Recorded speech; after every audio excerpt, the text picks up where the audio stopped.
It's 7 o'clock on Wednesday, May 15th, and I will call the zoning board of appeals meeting to order.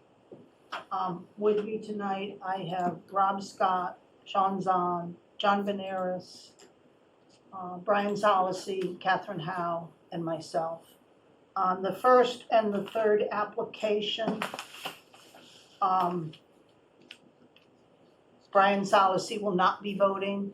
On the second application, 9 Bennett, Brian will be voting because I will be recusing myself and removing myself to the audience, and Catherine Howe will lead that section of the meeting.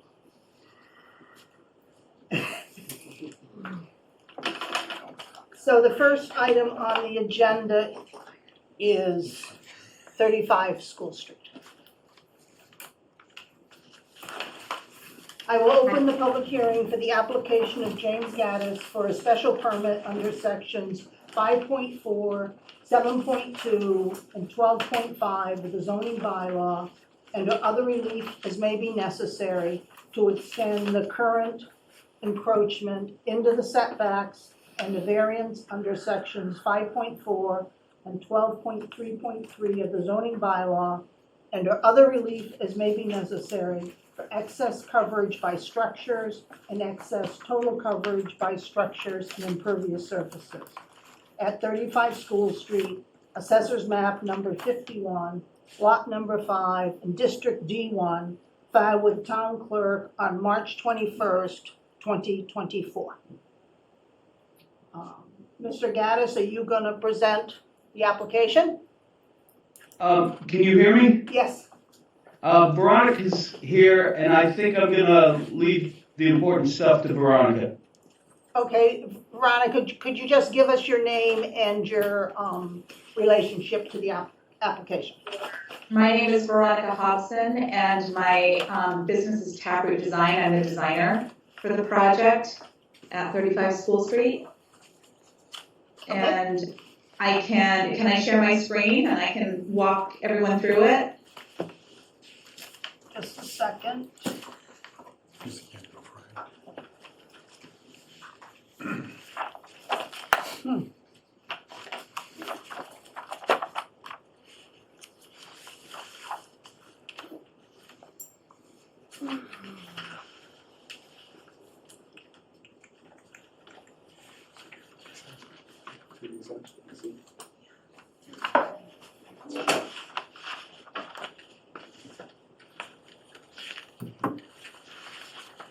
You should be all set. Okay, try that again.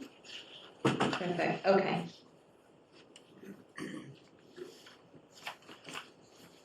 So the property is on the corner of School Street and Brook. So School is a fairly major thoroughfare in that neighborhood. Brook Street is a one-way turning off of School and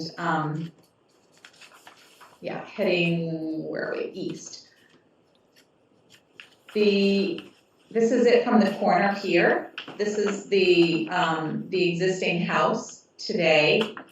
The proposal before the board is to seek a special permit to demolish this structure along with the accessory structures and to construct a new two-family dwelling on this lot that would front Brook Street, so the side street.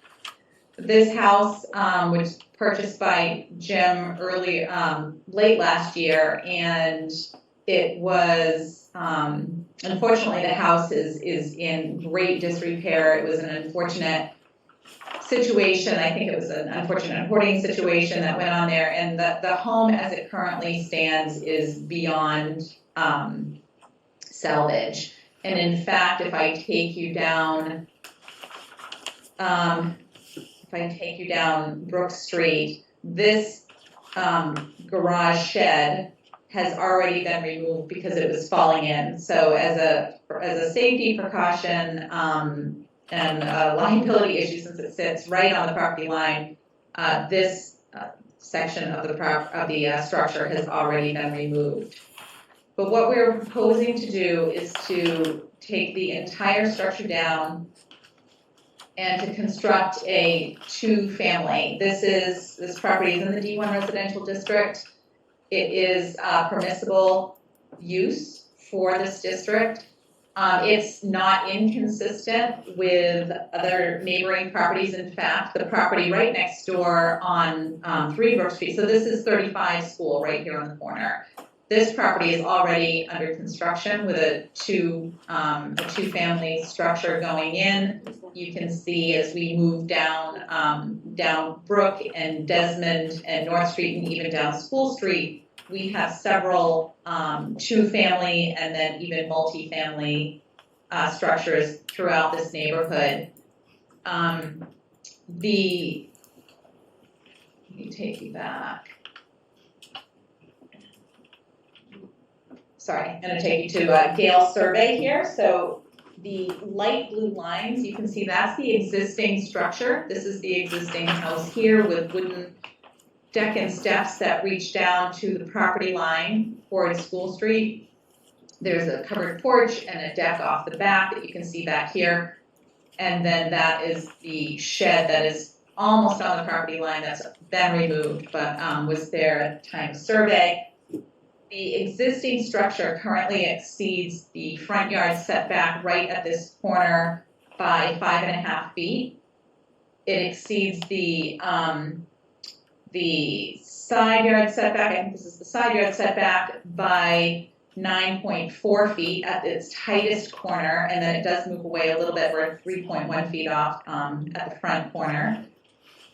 And the existing shed was about maybe 6 inches off of that property line, so that also was over the setback. The proposed structure pulls away from the corner just a little bit, so we would be exceeding the front setback by 5 feet. We've pulled the rear line away from the property line, so we would be 5 feet off of that side lot line. We're conforming here, and we're conforming for most of this just in this, it's just this area in that front setback along Brook and School. Let me show you the plan. So what we are proposing to do is to construct two modest two-family, or a two-family home with each unit being a modest 1,643 square feet of living space. You can see each unit is a mirror of the other. We have an open floor plan on the first floor, just up a few steps with an open living space, dining area, kitchen, and an entry, a little half bath, and a little mudroom pass through to the 1-car garage. Each unit would have a parking space out in front of that garage. You go up the stairs, and each unit has 3 bedrooms and a small office space here, and there are 2 full baths on that upper level. The attic is accessible by a pull-down stair. This is for the new front elevation, so we would front this house along Brook Street rather than School Street. That's where we have the longer reach with the orientation of the lot. It also allows the traffic the cars not to be backing out onto a more major road and rather onto this kind of tertiary road of Brook, with minimizing any kind of traffic disruption along School Street. The architecture of the structure is taken from the surrounding homes. The scale, the material, and the language is all taken from homes that are in the area, just to give you a sense of context here.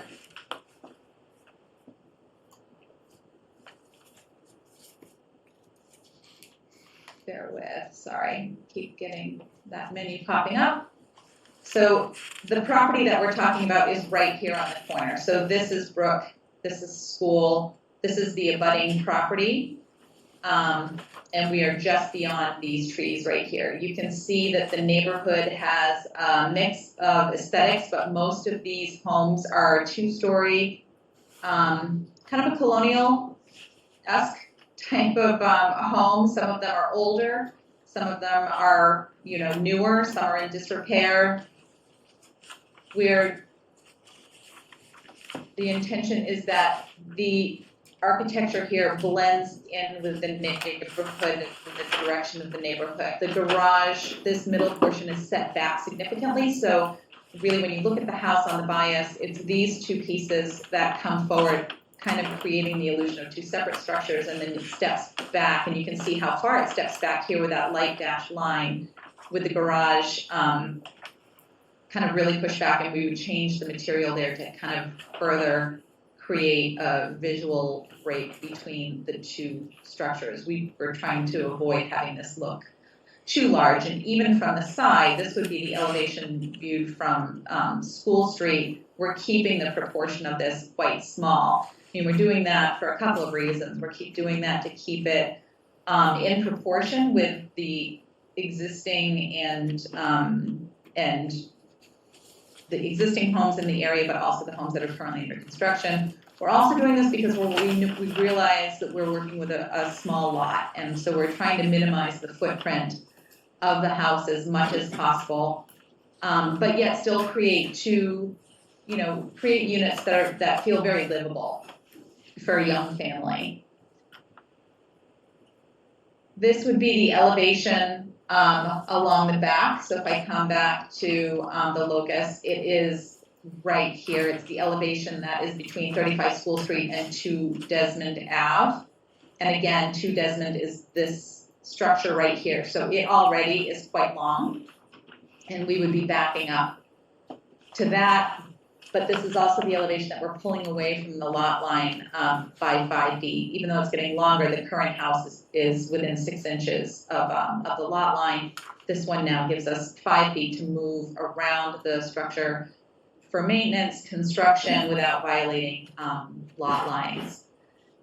This would be the opposite elevation, and this is now this elevation between 35 School Street and 3 Brook Street, and that has the full 10-foot setback plus a few inches between this last elevation and that side lot line. So the driving force of, let me just go here, the driving force for this project was to, design something that was consistent with the neighborhood and the direction that the neighborhood is going in. There are, as I mentioned earlier, there are many 2 families on both of these streets, Brook and School, and then all of the neighboring streets. It is within a half a mile of the commuter rail system. This is a great neighborhood to take advantage of that. And I think that's probably it. I mean, I'm happy to answer. I'm sure you have questions, so I'm happy to answer any questions that you have. But I think that kind of gives you a good sense of where we'd like to head with this. Okay, let me ask members of the board if they have questions. John? I guess one question is the plan to have this as a long-term hold, or is it to make it into 2 condos and then sell them? The home, well, Jim has the intention of holding on to one of these units, and then being able to, I believe, sell. I think maybe this is a condo situation. Jim can probably answer that better than I can. But his intention is to hold on to one for his own personal use, and the sale of or the rent generated by the abutting unit obviously helps the economics of not selling and keeping the other unit for himself. That's correct, guys. I think I'm gonna take the one on School Street. And I don't know about selling or renting the other unit yet. I just don't know the answer to that yet. Okay, thank you. John, do you have any questions? No, I don't. Rob? No questions. Catherine? Not right now. No, I'm just looking at the impervious coverage there. Well exceeds the allowable there. And the coverage by structures also Right. does. I'm very concerned with the impervious. I don't, because that's subject to a lot of flooding down there, or so that's the only concern I have at this point. Can I speak to that briefly? Please. Yes, please, we need you to demonstrate a hardship. So Jim and I have discussed the impervious surface, and we know we're super close with the structure coverage, but the impervious surface, we talked about the desire to do I know we have to take out the driveway by default, but that driveway could be a pervious surface, as would the walkways from from each of these porches to the roadway, which would help that percentage, that number. So we did talk about kind of foregoing an asphalt type of drive and doing something that would allow the water to seep through instead. Is there space for cars to park between the garage and Brook Street? There are. Let me go back to the locus map. There. So we sized this to accommodate a vehicle in front of each, which is one of the main, actually it is the main driver as to where this structure sits relative to this lot line, was to make sure that we could in fact fit a car outside of each of these of each of the garages. And the garage itself, we also kept a fairly minimum depth. I don't know if it's noted on here, but it's only 20 feet front to back. So it's not 22, 24. We kept it really at a minimum to maximize the amount of clearance that we have in front of each garage bay.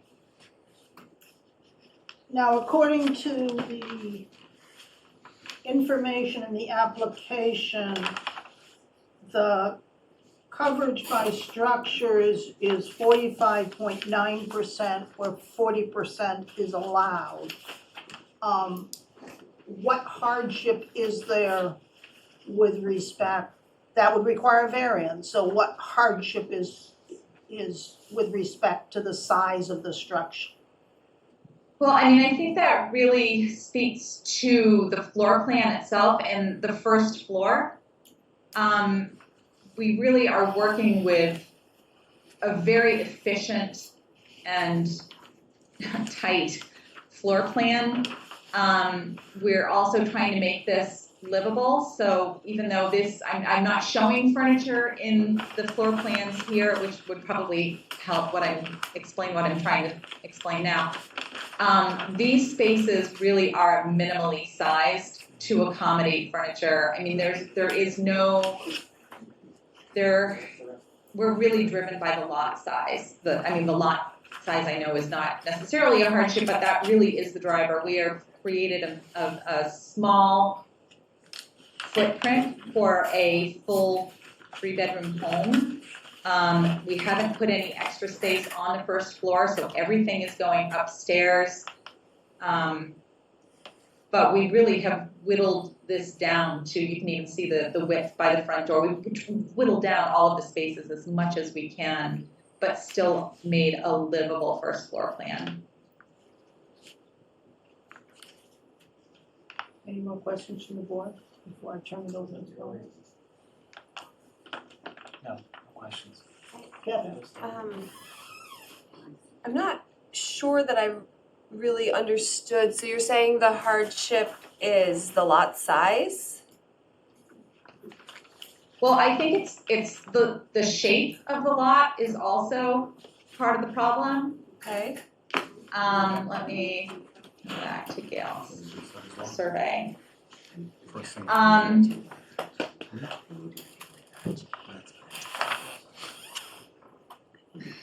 Only hardship. I'm gonna put two. I get tripped up on what is technically the hardship. I mean, we have whittled everything down. The hardship really is trying to do a 2-family in this district where we are limited by the shape of the lot and the size of the lot.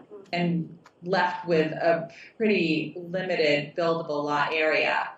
So, I mean, I think there is no way to further shrink this footprint without tripping over into an unmarketable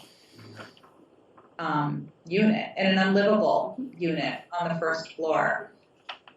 We are trying to keep the home consistent with those in the neighborhood, so that's also a strong consideration for this. And you know, I really do think that is the hardship, is just we're limited by what this lot allows, period, for a two-family. So the hardship is you want to put two-family there instead of a single family? Exactly. I mean, I think that benefits, it suits the neighborhood. I think it benefits the town. And I think it makes this project a economically viable project for Jim. Yes, Sean? Looking at these plans and adding up the figures, almost any structure they put on this, whether they do single family or not, is gonna be within the setbacks.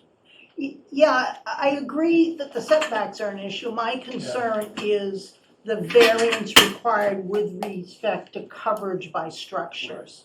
This is in a zone that has the most lenient coverage requirements that we have in the town of Manchester. And so, I mean, I think that the total coverage by structures and impervious surface, they can fix with pervious materials on the driveway and the walkways. But the coverage by structures, you solve that by building a smaller house.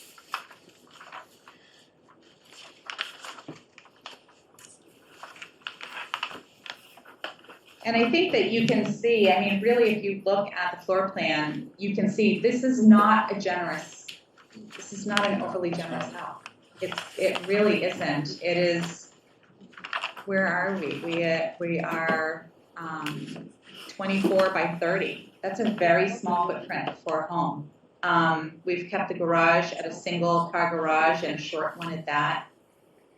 There is no extra space anywhere in this floor plan. I mean, we started with one thing and got the survey back, and we whittled that plan down as much as we could.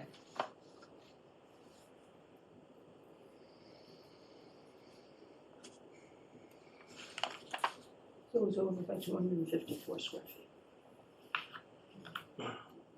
You needed a calculator to do that?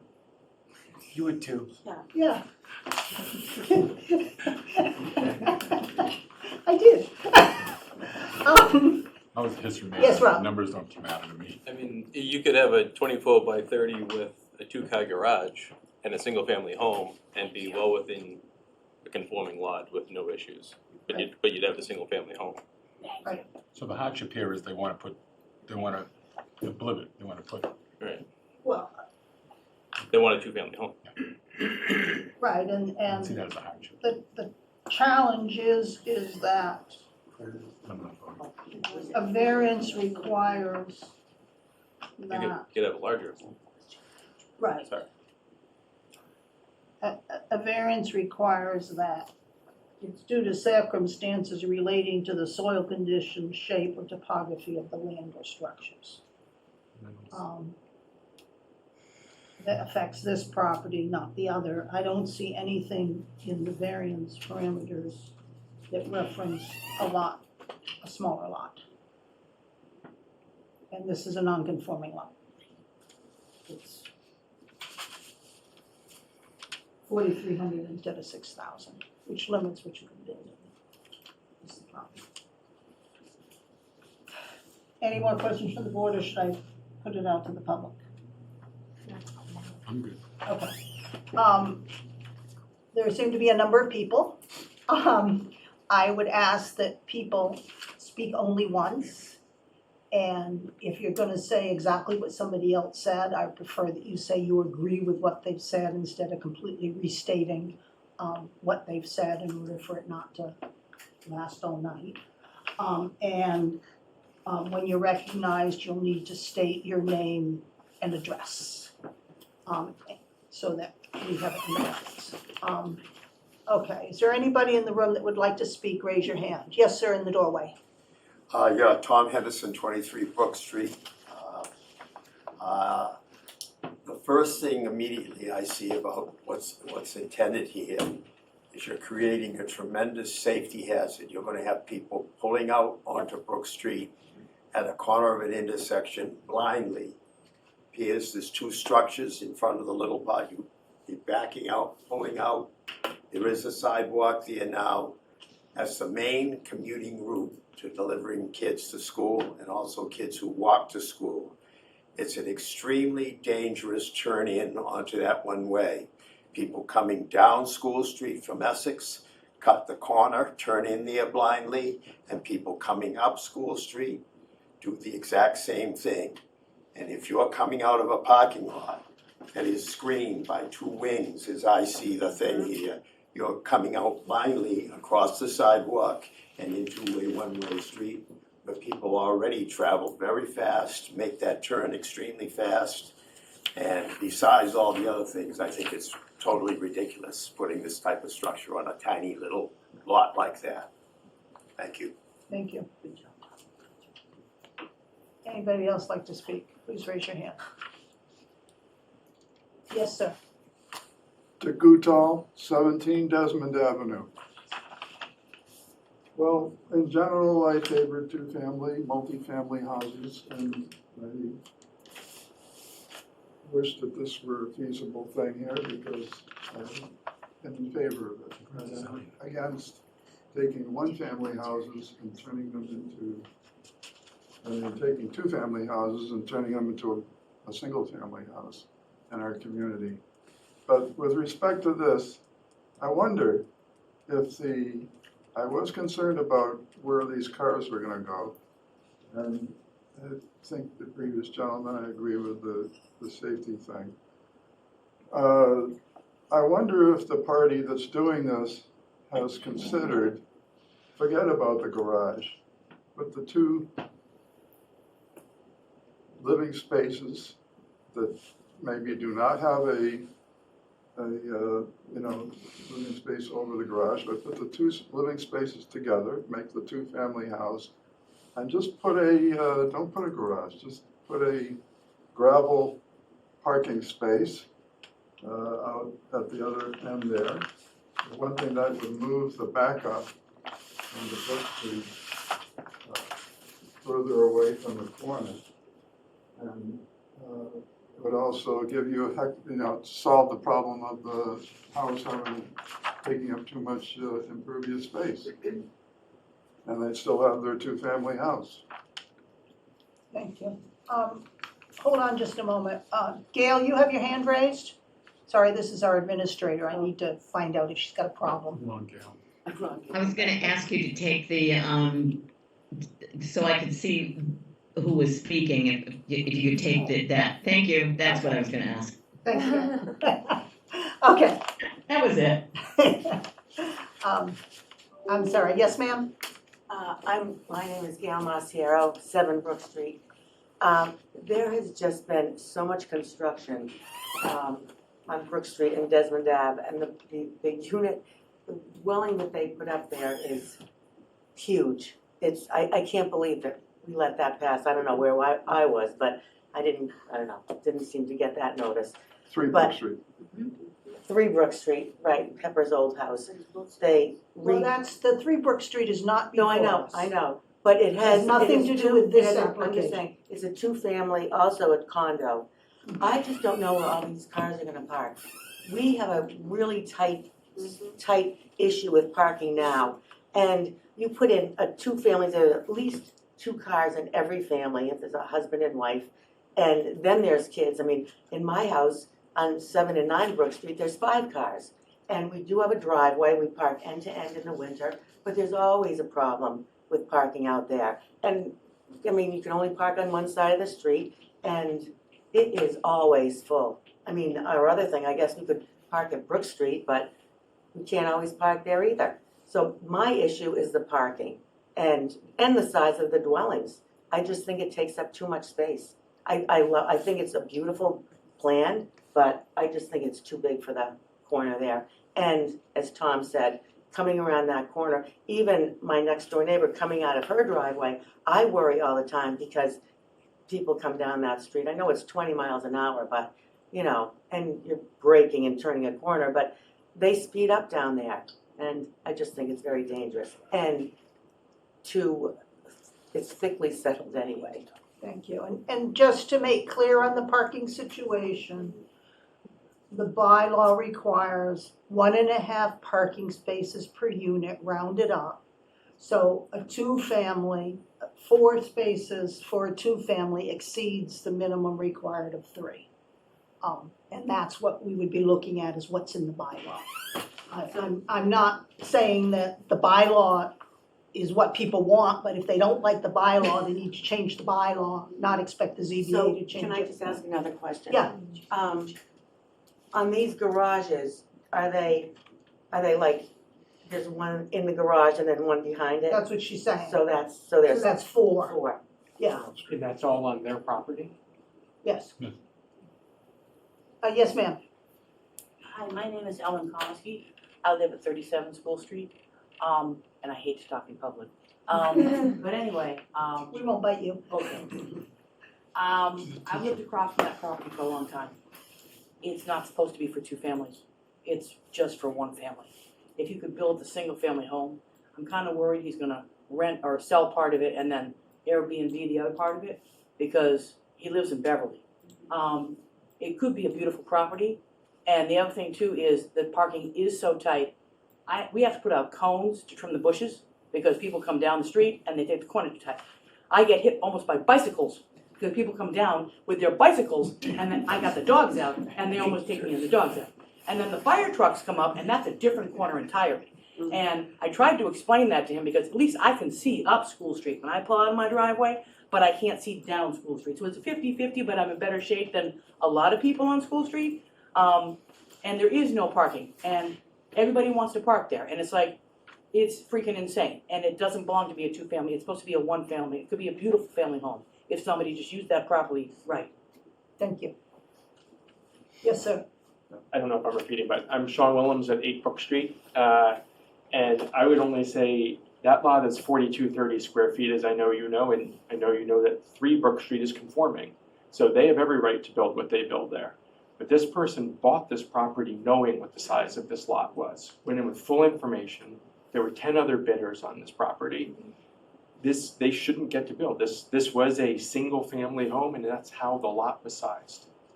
Okay, thank you. Anybody else in the room wish to speak, or should I move to the Zoom? Yes, ma'am. Carolina Gates, I'm the older person or family. Excuse me, please give Carolina your street Gates. address. 2 Desmond and School Street, Okay. next door to the place. Okay. I have a question for this lady. What is the side, the frontage of School Street? Because I know it's 38 feet. Do they have 38 feet in their plan? So we have, here, can I do a quick screen share again and I can? Sure. Do that, okay. So this is School Street here, you can see that the frontage starts on School and then there's a radius that then extends down Brook. So we're 29.99 from this point to the very start of that radius. And then we've got, what does it look like, about 20 to 22 feet along the radius. And then we have another 85.85. So there's, oh, sorry, looking at the wrong thing. So we have another 31.35 and 45. So we have total frontage, we've got 129.24 feet when 60. Excuse me, can you ask the lady, I asked the frontage. I think it's 29.99. 29.9. Plus a portion of Yes. the radius. Okay, our home, okay, this property was a mill originally for the owner of our house in the 1800s. That's why it has the same foundations like our home. Our home is 4 acres, 5 acres. All these properties were divided, when they sold, they didn't care for boundaries, they divided them where they felt like. So anyway, I saw the 38 feet on the front when they applied for a petition, which I knew from our plan, it was 38 feet their own. And I thought, how can they fit a structure if they live in the front on School and on the side on Brook? They have to. In the back, if you take the right footage, that property doesn't have much space except that much. That opening there is ours, and it has all that back room, which was the drying the goods and drying the vegetables and everything, which we have as a family room. It was still with the old things inside. And under it, the owners before this gentleman bought it, they were, when we bought the house, it was caved under. They were taking the rocks with the foundation, and we've got somebody to cement. That's why it's a big cave under there, and we have to bring this in. So it's very close. And living, we're the only ones in this case. We own our house since '87. It had 6 feet, 6 trees, this property between them and us. They were 60 feet tall, hemlocks. And we had on the Pepper side, which is the other property we just heard earlier, with 11 hemlocks, which they were killed by the hemlock virus. We're the only ones who planted trees, we planted shrubs to replace what we lost. These other 2 people who owned them didn't care about anything. So they didn't. Or they did have grass and plantings at 3 Brook Street, and they did a nice job, but we have only an Elm Street, which I think is going to be evaporated soon. But are we concerned about having, we're not yet on the MBTA plan, I thought. Why are we? They call this the village. When we moved there, we moved it because we bought the property because of what it was. We liked the trees, we liked the area, the space. Now they're putting us in a cage on both sides with 2 family homes that they don't belong really, the size of them. It's not what they do with how many, it's the size. Thank you, Ms. Gates. I think that this is a non-conforming lot, and the property owner of a non-conforming lot is allowed to build on a non-conforming lot because there's an existing structure. You care about the current one, that we're talking about, the Yes, there is a 35 house, school? 35 schools. Yes, you can. There's a house on the property. Yes. The property owner has the right Oh, yes, to rebuild. right. The only thing before us is the coverage of the structures, the coverage of the total structures and impervious surface, and the special permit for the setbacks. May I ask you? Where you to don't ask- deal with trees or anything like that. But we had a different kind of living, and they're choking us now. And we have a right as people who live there to have more than just what other people who buy them to sell, compared to ones who live there. Okay, thank you. But that would require a change in the bylaw. That's not under the purview of the ZBA. If the citizens of Manchester want to change the bylaw to require a certain number of trees on each property, they can do that if they can get it passed at a town meeting. I understand. That's not our I responsibility. understand that. I didn't say that they have to do this, but I'm saying what happens and what happens.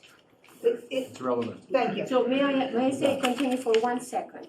Can I ask you, through you, that lady, what is the backside that is going to be against us, the building? How far away from us it's going to be? Okay, so she's asking for the setback from the rear property line. 5 feet. So the property line to 2 Desmond or the property line to 3 Brook? To 2 Desmond. The 2 Desmond is it'll be 5 feet off the property line. The current house is 0.6, is 6 inches off the property line. So because they're already in the setback, they need a special I permit understand. to extend that nonconformity. I have to add something here because I know I'm not gonna be able to say anything else. I have with me 37 letters from people who bombard older people to sell their homes for cash or whatever, to build whatever. These are all developers. This gentleman I talked to, he came to my home who bought it after I met him. And he said to me that he was going to renovate it. He lives in Beverly Farms, he does renovations to live himself. There is no way he was coming to live himself. It's like everybody else, buying them to sell. They don't care what happens to the people who live there. They don't, and that's my problem. Thank you. And I'm sorry, but that's not something before the ZBA. I know it's not, but that's what is happening. But yes, I understand. Yeah. I have new houses on both sides of me, so I understand. I don't mind the bond. Yes, sir. Timothy Gates, 2 Desmond Avenue.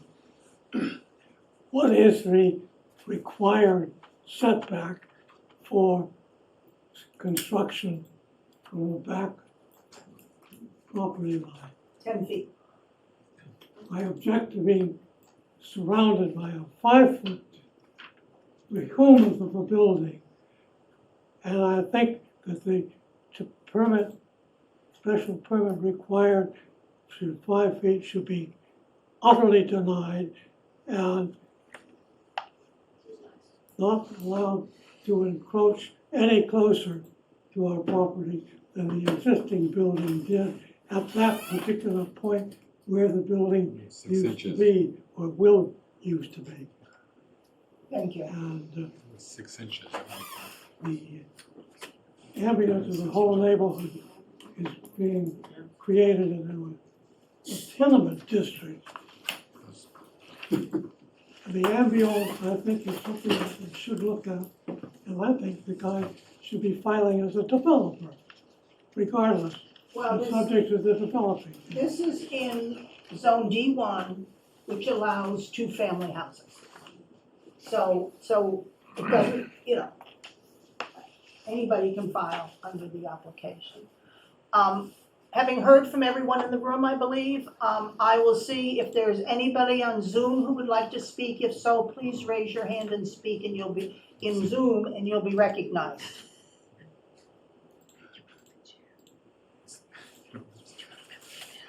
What's this?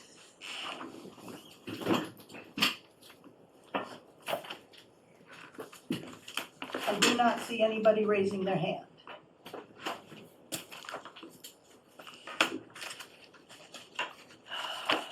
With that, I will turn it back to the board. All I get to say is I think it's a great design. This might be the wrong place. Okay?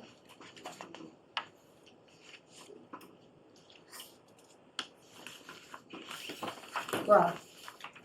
We voting? No, No, we're just talking. discussing. Discussing? Never miss an opportunity to talk. So we have 2 things to consider. One is a special permit, which is with respect to the front and the south side setbacks. Front setbacks and the front side setbacks. And that has a standard that it will not be substantially more detrimental or injurious to the neighborhood in which it is located than the existing non-conforming structure. And then we have the variance for the coverage by structures and coverage by structures and impervious surface, which requires a hardship owing to circumstances relating to the soil conditions, shape, or topography of the land. I mean, is there really a hardship? That's the question, right? Right.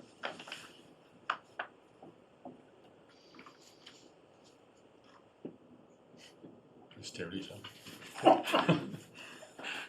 I don't know if that question's been answered yet tonight. Well, that's what we have to determine, is whether the applicant has demonstrated a hardship. That's for us to determine, I don't think so. okay? I mean, and we've denied people before who come here, to build investment properties, but they can't really show a hardship to us. So I see this as a case like that. I like the design. I agree though with Brian that it is the wrong place for it. I am concerned about the driveway, and there's about 10 feet of structure that blocks the driver's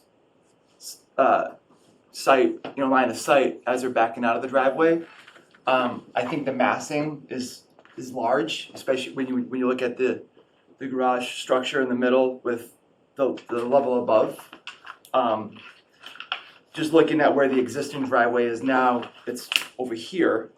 Now you're moving it, closer to that curb. Yeah. And I'm driving down that street at least 4 or 5 times a day. And, with the kids going to school and all that. So I know that street very well. I'm always on high alert going down that street. There's a lot of kids there. So I would like to see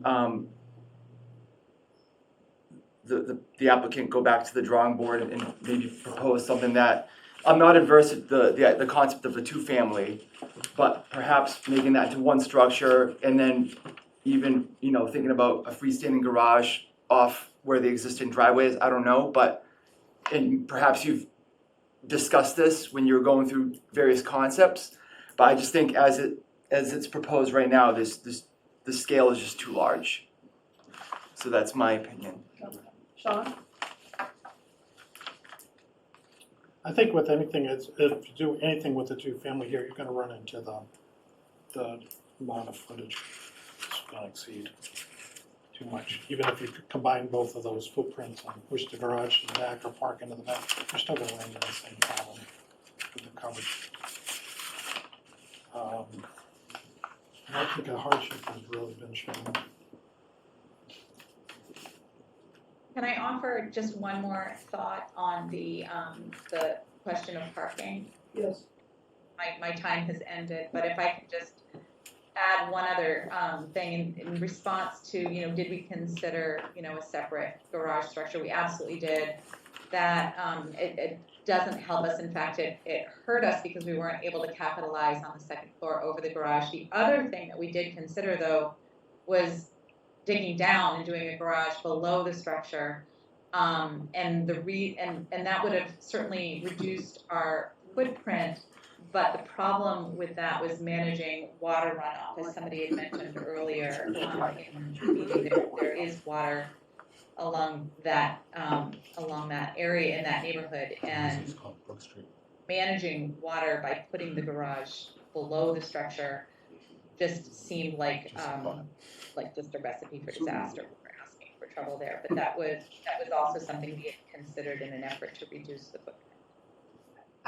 Thank you. I think that elimination of the garage would reduce the structure by 480 square feet, which would bring you into compliance with the coverage by structures.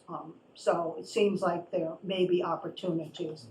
Anton, I've taken all questions from the public. I'll give you one chance if you want to ask a question, but we closed that off when we went back to the board.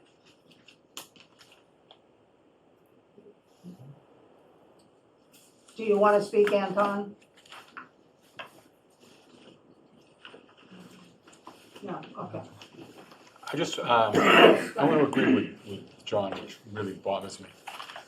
You agree with him? Is that, I think that, I don't think any of us is opposed to another 2 families in town. I think we're sorely lacking in housing. But I think that you have wants and you have needs.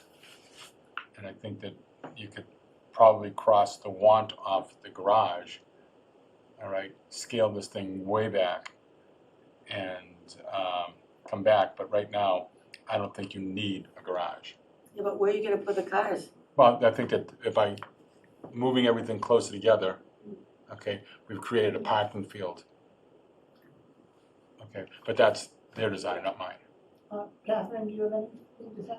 I don't really have anything to add. I basically feel the same as everyone else. I think this is a lovely design. I think we need more 2 families. I don't have a problem with the 2-family at this location. I just, unfortunately, this seems a little oversized for the lot, and I am concerned with the blind pullout onto Brook Street. I also am down there all the time with my kids on bikes and on the way to school, and it is a dangerous corner. So I think we could, I think a 2-family could go in here, and I think it would be great. I'm not sure this design is gonna work on this lot. it's so in excess of the lot coverage, and there really hasn't been an articulated hardship, unfortunately. With that, This is Anton. I just figured out how to unmute myself. If it's still possible to speak, I'd appreciate it. If not, so be it. very briefly, please state your name and address. Okay, my name is Anton Kovas, 2 Bell Court.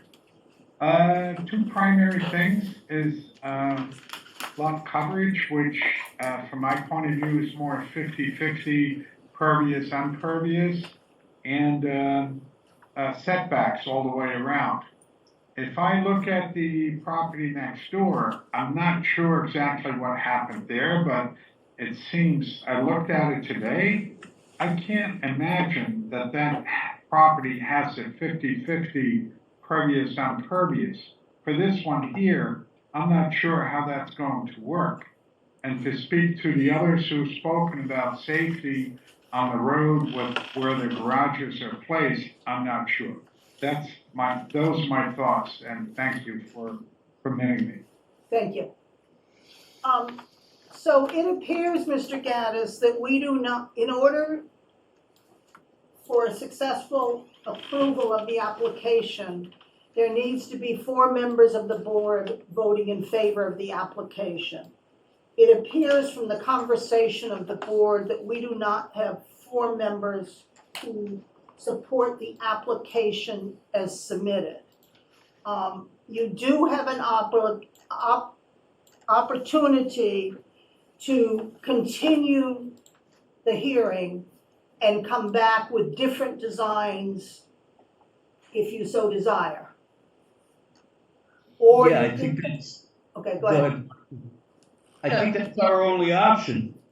Yeah, I think, we would request a continuance at this point, please. Okay.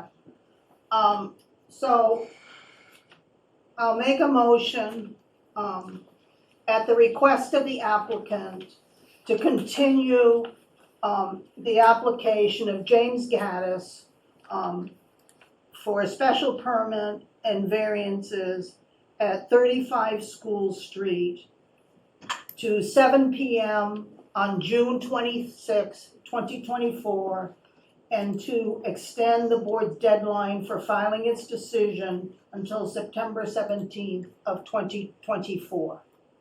Do I have a second? I second. Sean seconds. I'll take a vote. Catherine? Yes. Brian? You're not voting. John? Approved. Sean? Approved. Robert? Yes. And Sarah votes yes. Madam Chairman, can I just say one thing before you close your meeting? I would request that they take very carefully the consideration of the safety issue. Just go down and stand on that corner between 7:30 and 8:30, and you'll see.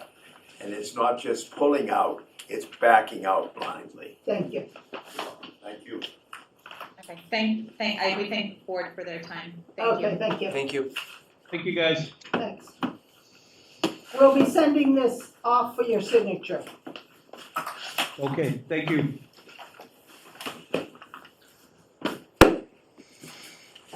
Okay.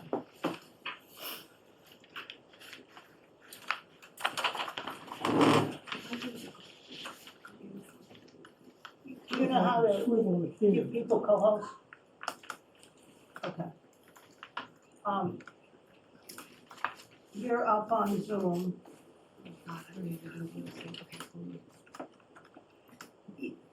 Okay, Just pull this up here. I've made Mr. Haney a co-host. But somebody's gonna have to look at my computer to see if people's hands are raised. I could do I that. can do I that. can, No, as long we as can- it's up. I'm a host. Do you have Zoom up? Have zoom up on this, we can see raised hands. Okay, good, okay. So the next application is 9 Bennett Street. Since I am a direct abutter to 9 Bennett Street, I will be recusing myself from participating in this application. Catherine Howe will be running this portion of the meeting. I will be removing myself to the audience, and I do plan to speak as a private citizen with respect to the application, with the expectation that the board will understand that my comments are personal and not as a member of the board. Thank you. Calling on you.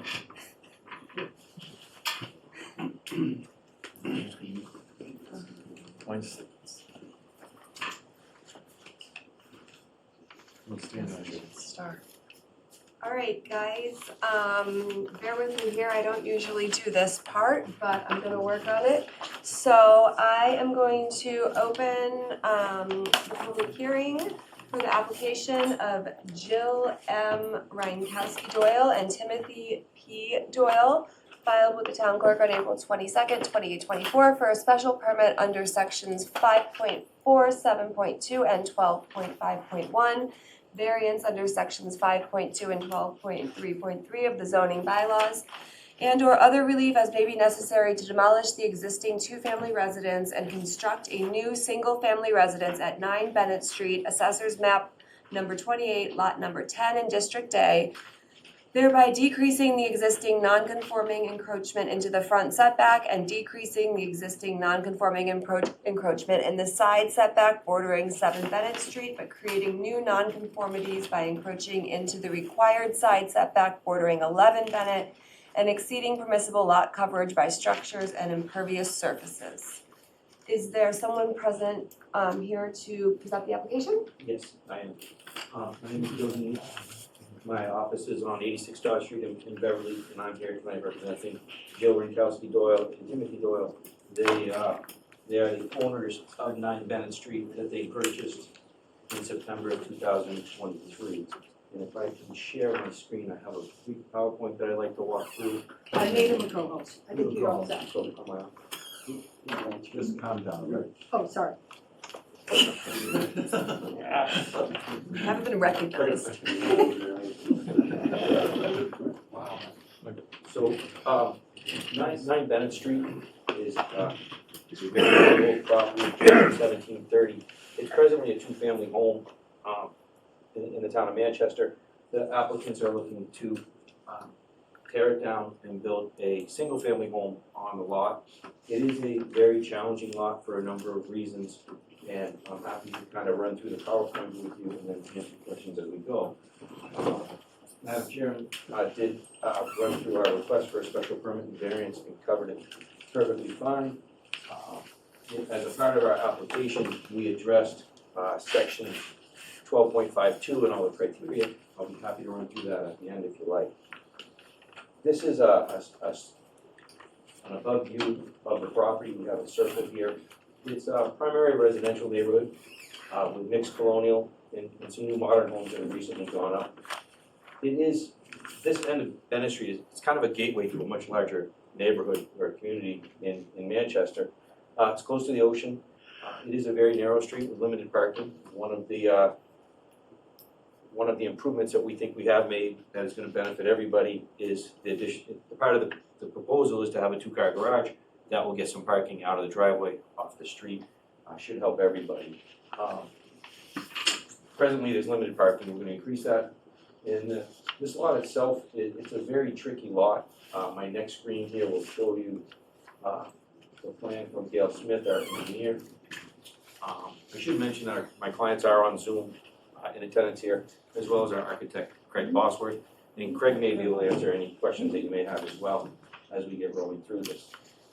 If you look at the lot here, and those of you that were at the site visit were able to see it. It is a very challenging 0.3 acre lot. It's 13,182 square feet.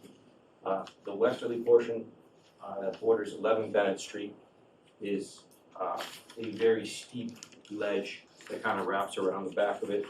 Along the back, like this is Tanglewood back here. It's a very steep slope with visible ledge and rock outcroppings.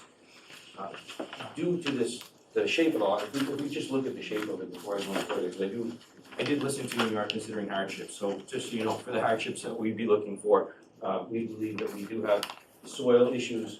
We definitely have topography issues with the slope and the ledge. And then the right side, the northeasterly side of the property here that borders 7, if you follow my arrow here, you'll see how we have these very funny jagged lines that kind of follow along that lot line. That makes it a very unique lot. And the present structure is actually built around those lines. So I think those lines probably were put in after the structure was there when these 2 houses were done. In any event, we do feel that we cover the hardship pretty easily for shape and topography and soil type. The real challenge of this lot is, sorry, I'm gonna go back. When you look at this lot, really the only part of the lot that's buildable is this bottom kind of third portion where the house sits now. Once you get up to the left side of the lot or the rear of the lot, the ledge and the steepness of it just make it almost unbuildable. So that's why in 1730, they positioned the house where it is. So when my clients then worked with their architect and came up with their plan to build the house, so this, on your left is the existing structure, on the right is the proposed structure with the 2-car garage. It is designed by Craig Bosworth from Bosworth Architects. It's a very nice design, well thought out plan.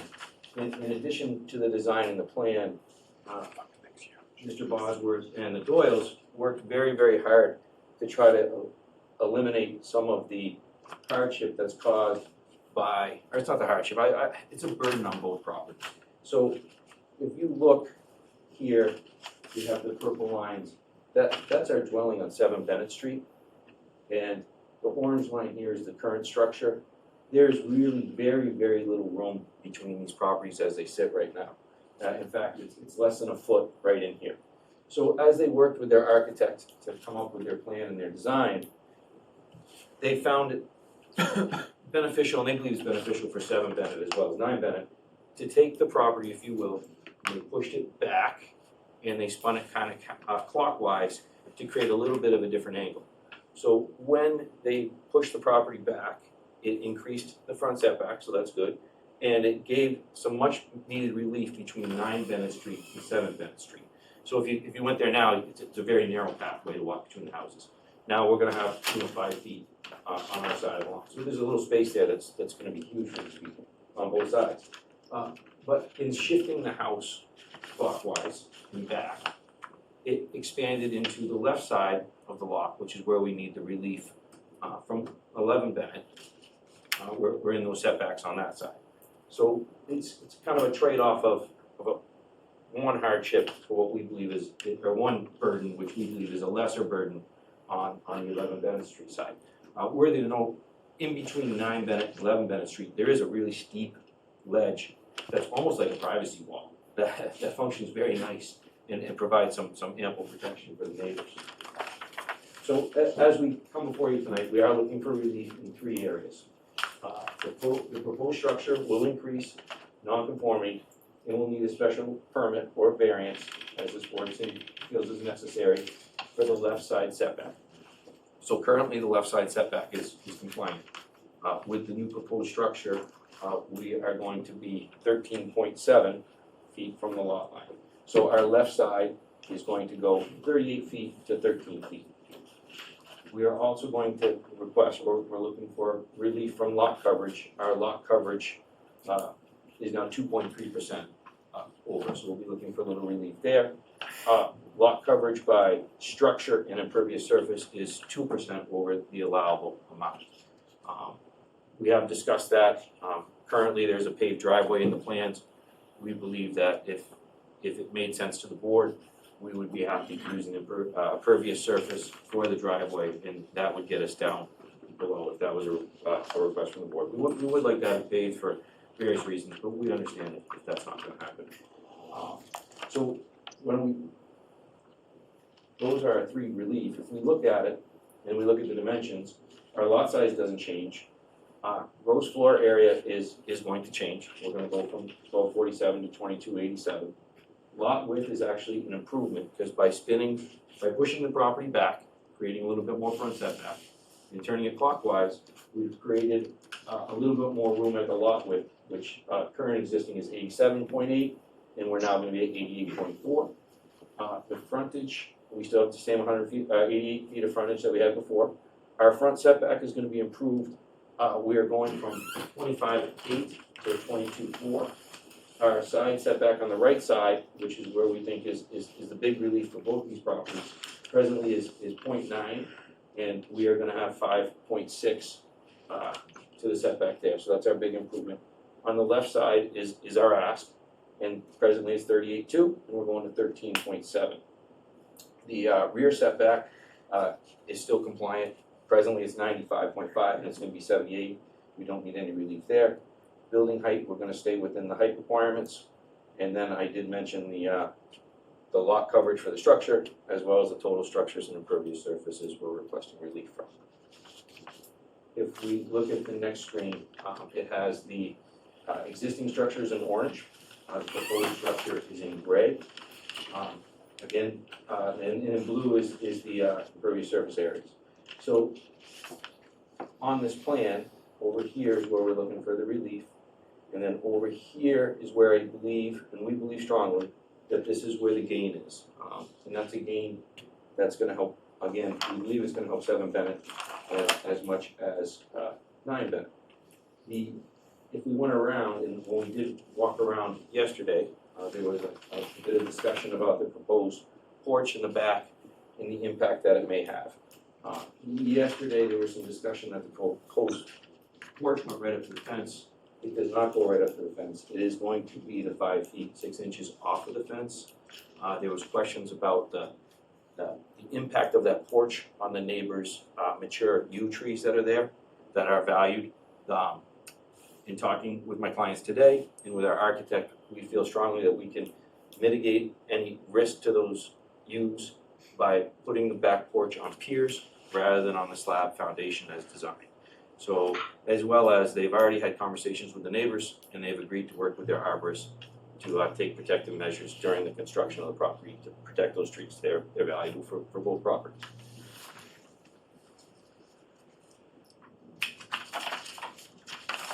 If we run through your basic criteria in your special permits, I think that this is the kind of structure that's going to really, really help Manchester in general and the neighborhood in general. We do have an email that was sent to, I believe, Chairman Mellish from the police chief Fitzgerald in town, where he thinks that it's going to actually help the neighborhood with having the off-street parking and does not foresee any public safety issues. The new construction, so we have a 1730 home here. The new construction is going to have all the benefits of new code, the HERS ratings, the energy efficiency, a lot of good things for the environment in the town.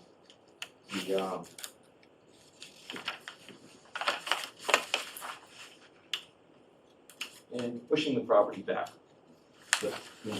adding to the front setbacks is gonna help everybody on both sides of the property and anybody driving down the street as far as visibility goes. It's not gonna crowd the street as much as the current structure. So I would like to then go back to my application just to make sure that we didn't miss anything. And again, I'll close with the request for the special permit as was read off by the chairman in our request. I'm happy to answer any questions.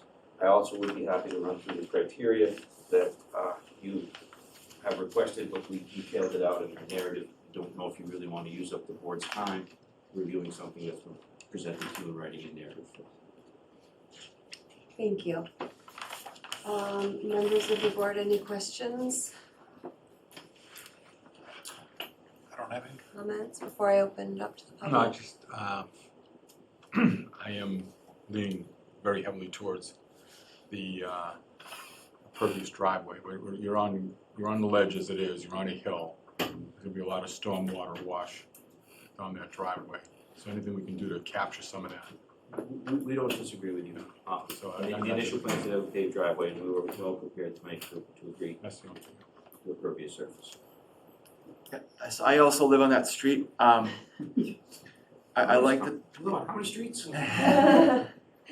So I like the fact that the proposed house is more set back than the existing conditions, and that it's more centered off of Donna and Kurt's property. So And I agree with Brian on the driveway. I mean, when it rains, that street floods downhill. And then it becomes icy where the gas station is. And so for various directions, but, so I would agree with that comment. But I imagine that the neighbors have been talking about the design and all that, so those are my comments.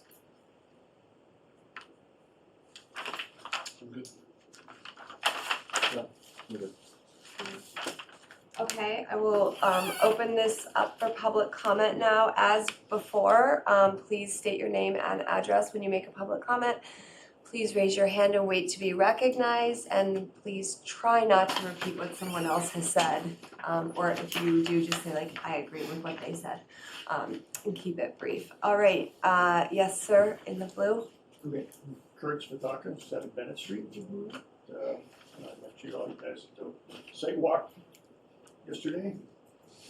John wasn't there, but I see you riding up the street all the time. So, Don and I have lived on Bennett Street for 30 years in this house. Not very good at this process. I'm not really good at this, so I'm using some notes here to make it a little more adaptable. We're generally in support, but we have concerns. Our concerns are privacy and screening.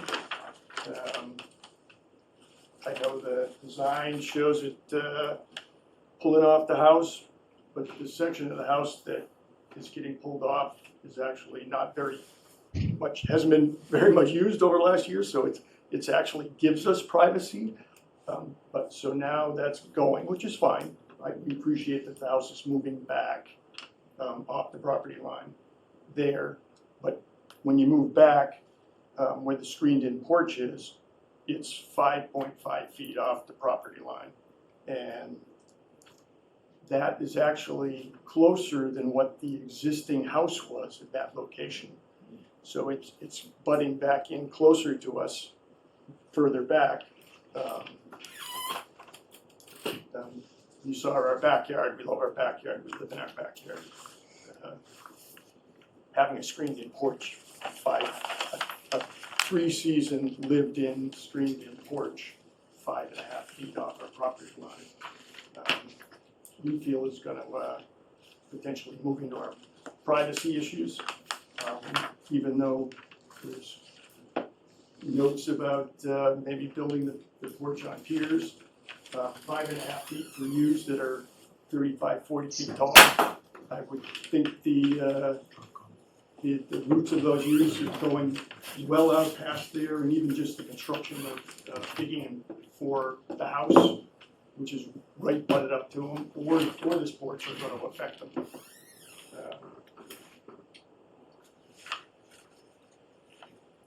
The trees don't just visually screen us either, they absorb sound. So we've run into other scenarios where roots have been cut on our property and trees have died a couple years down the road.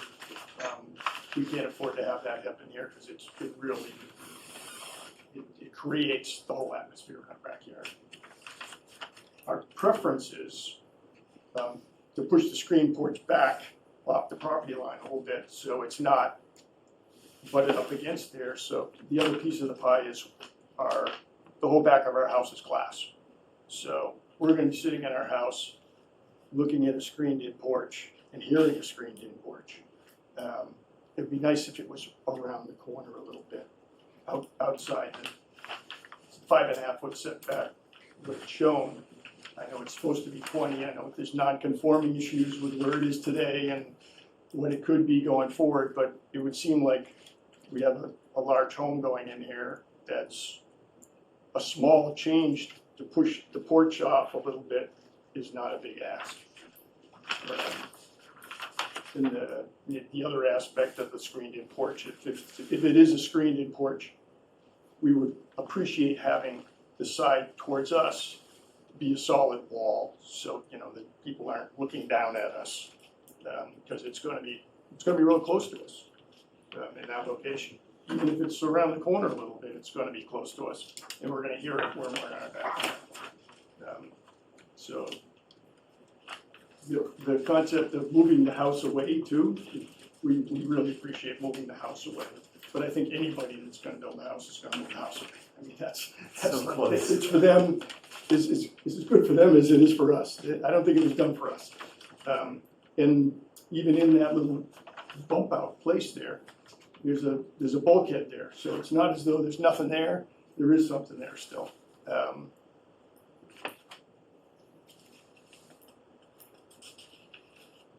But the big thing is our trees that we've had for, they're older than me. They're irreplaceable. And I just don't know, I don't want to risk them for a screening board. Thank you.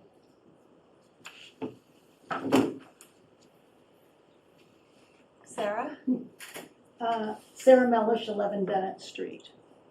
Again, I'm speaking as a citizen, I'm not speaking on behalf of the board or directing my comments to the board member. The application requests 3 variances. Normally, I don't support variances. First, a variance to encroach into the west side setback, which abuts my property. The houses at 7 and 9 Bennett date back to the 1700s and are currently about 2 feet apart. It makes sense to give relief to number 7 by moving the house to the west towards number 11, my house. Since my property is 20 to 25 feet higher than 9 Bennett, I can accept the encroachment into the west side setback and support this variance. Second, a variance for coverage by structures. I find this more problematic, since this is necessary due to the size of the house, not anything to do with the topography of the lot. The house could be smaller. However, the south side of Bennett Street is in the general district, and the north side of the street is in District A. One could argue that due to the lot sizes of the first 3 properties on the north side of Bennett Street, they should have been included in the general district, which allows greater coverage. Nevertheless, they could make a couple of changes. First, I believe the existing shed is not even included in the coverage by structures, and that easily could be removed. Second, the basement is shown as a finished teen space. And there's access to that space from the garage and the mudroom off the garage through the house. They could eliminate the bulkhead, which is only a couple of feet from the neighbor. And I think the neighbors would not be happy if teens are congregating on the bulkhead to gain access to a party in the basement. Those 2 changes would decrease the coverage a little bit to 16.9% where 15% is required. And I recommend a condition to limit the coverage by structures to 16.9%. Finally, the variance could almost entirely be eliminated if the depth of the garage is decreased to 24 feet and the depth of the proposed second floor bump out is extended by 1.5 feet, which would not impact the living space on the second floor. And if the screen porch is eliminated, then it would only exceed the coverage by structures requirement by 4 feet. The board may want to consider that. Third, total coverage by structures and impervious surfaces. I think that's been addressed, that they will switch out the driveway and other places to make them pervious, and I suggest that a condition be included to limit total coverage to the maximum allowed of 30%.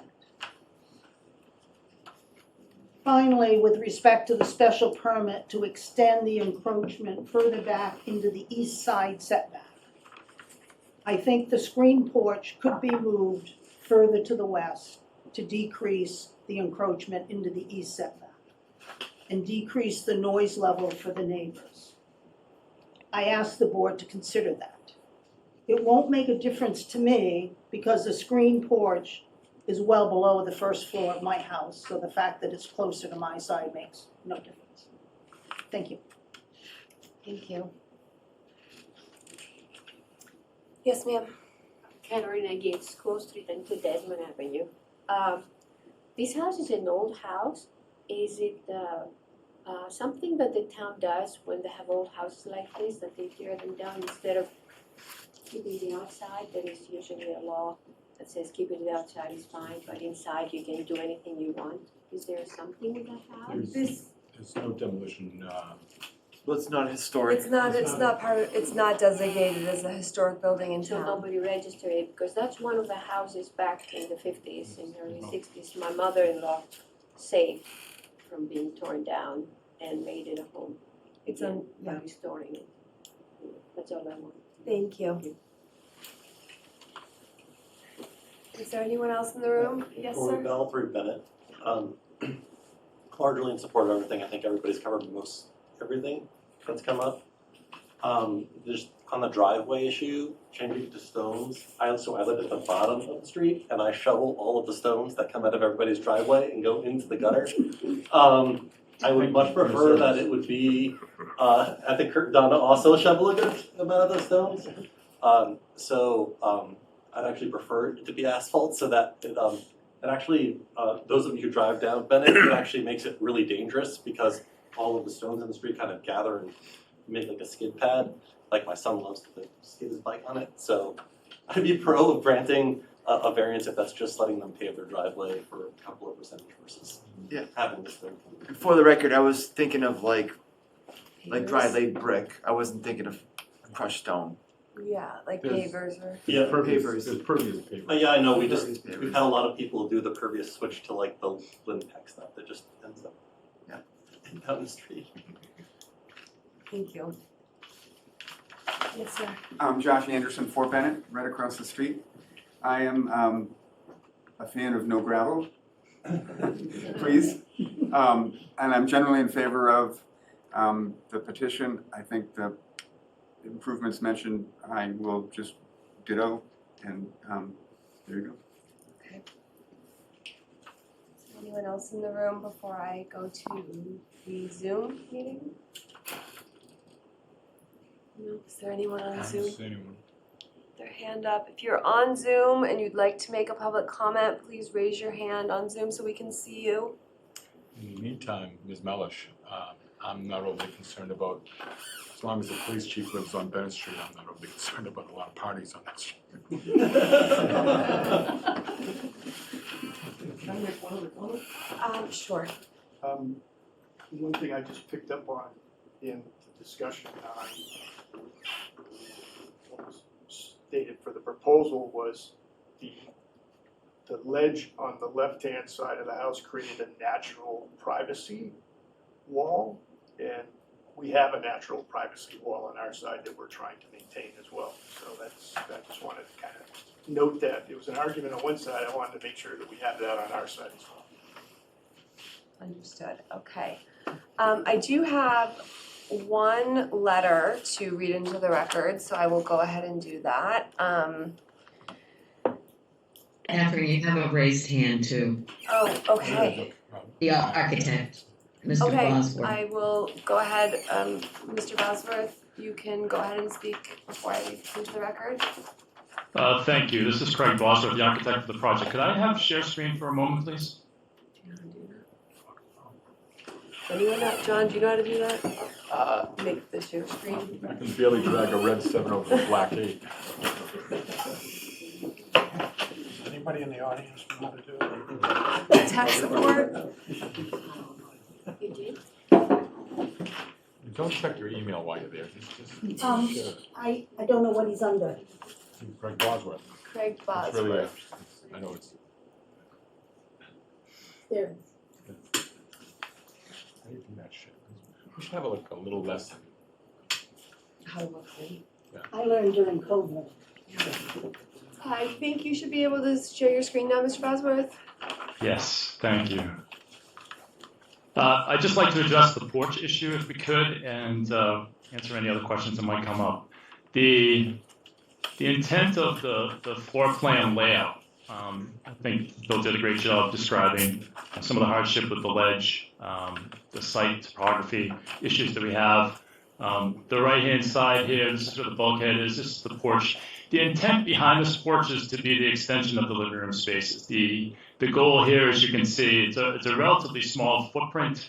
You do have the two-car garage, which does bite quite a bit of the property here. A mudroom stair up because we're dealing with difficulty in topography. So we do have half a flight that leads up to the main floor. Main floor would be such that we have a living room, kitchen, small dining room in the front, more of the front entry with that covered porch. But this area back here provides my client the opportunity to have that seamless transition. The idea of having windows and a see-through fireplace, it's kind of a focal point and lends itself very well to how you would start to utilize patio spaces. It's somewhat ironic to me that we hear that this is going to be a loud space. In all honesty, I think of screen porches as being a privacy barrier. If we are grilling and if we are entertaining, the porch typically is just a sitting area. And this kind of structure does help to protect some of the acoustic sounds that would go, if this were all patio space, we'd be sitting out there and sitting around a fireplace without any kind of enclosure. The enclosure in its own right with, if it had glass panels on it and the like would provide an acoustic separation. And not only that, but you think about light. If I don't have a screen porch here with downlights lighting the space, this would in its own right be a structure to start to absorb some of the light that we're going to have out here on the patio. I'd have a couple of downlights in the screen porch and it's relatively clean. If I have to light up this area for outdoor sitting, then we're dealing with bigger lights, and I don't even want to use the word spotlight, but you're going to have some fairly bright lights trying to light up this area of the patio space that we would have. So I do see this, ironically, as more of a barrier to provide some privacy. I think both owners want to have privacy. They're obviously very close to one another in this location, but I wanted to address that.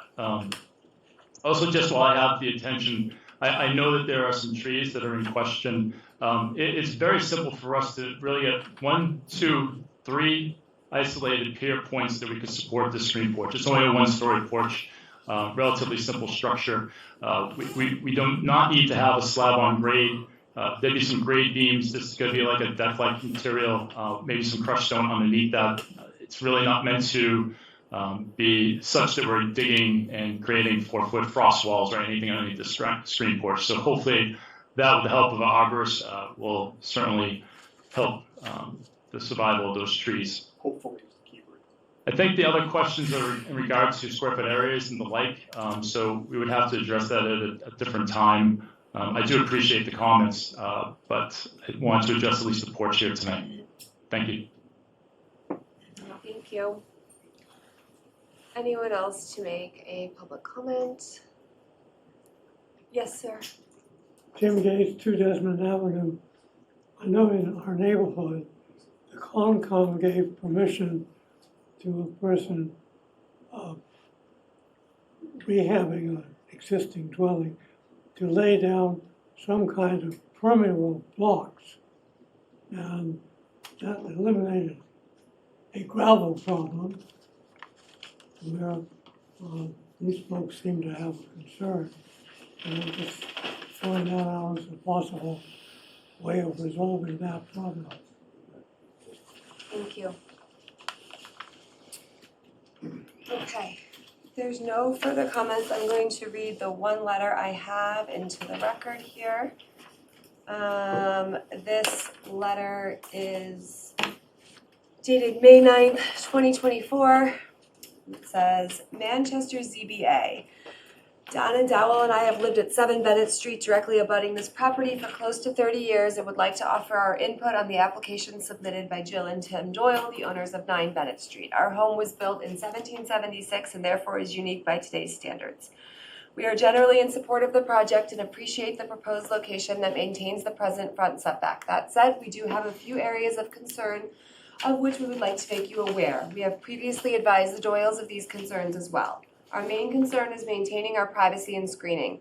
Presently, there are 3 large old-growth yews and a large arborvitae that are close to the borders of the 2 properties. Ensuring the health and vitality of these irreplaceable trees is very important to maintain this privacy.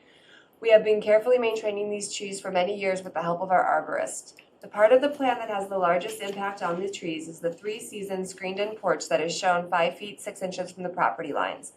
The yews are adjacent to the fence between the two properties, and having a new structure so close to the property line will cause them much stress. The roots of these 30-foot tall yews no doubt extend into the area where the proposed structure is to be constructed, and many major branches will need to be removed to accommodate the porch. The long-term health of the trees due to this construction would not be known for many years, and we are fearful of the impact. If the porch is approved at this location, at the very minimum, we'd like to request that it be built on piers without a foundation or slab to ensure minimal effect to the root systems of the yews. In order to maintain the privacy of our backyard, where we spend a lot of time, we also request that one wall of the porch facing 7 Bennett Street be solid and closed and not a screen. In addition, there is a large arborvitae adjacent to our patio that is currently under stress as it lost a large limb in a storm this winter. Similarly, protection of the root system for this tree during excavation and construction is very important. It appears that the proposed bulkhead is directly adjacent to this. We have lived in close proximity to neighbors at 9 Bennett Street for many years. It may seem counterintuitive, but there are aspects of the present closeness of the structure that give us privacy.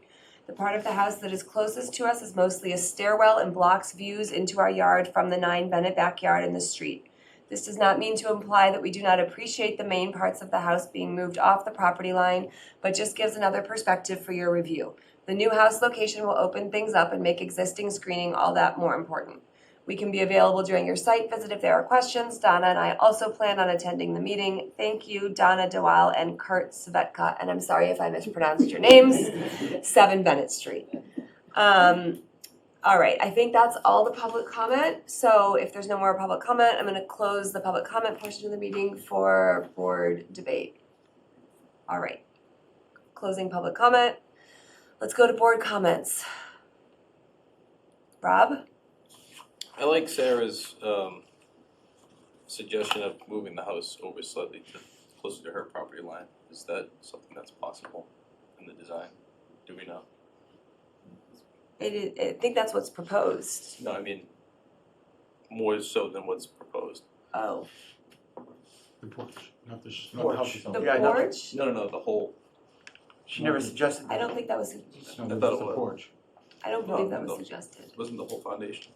No, just the porch. Never mind. I think, that was my understanding. Unless I interpreted that wrong. Then other than that, then I have nothing else to say. John? I mean, the way I see it, like, the porch offers more privacy than something like a deck or a second-story deck off of that second-floor office, which could be proposed, but it's not. And it sounds like some of these suggestions were taken into account with the architect tonight.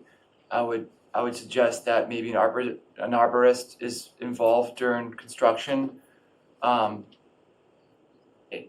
make sure that the neighbors are happy and that, in case something does happen with some of these mature trees, maybe in good faith, they can come to an agreement that they can put together, work to rectify that. Let's say if a few trees die during construction, that they could put together a proper screening plan to keep the neighbors happy. And that would just be a good faith thing between neighbors. Otherwise, I don't really have any other concerns about the project. And I guess I would just add that I do like the idea of that, of the wall on the neighbor side, instead of having it glass. I'm talking about the porch. If you could just consider that.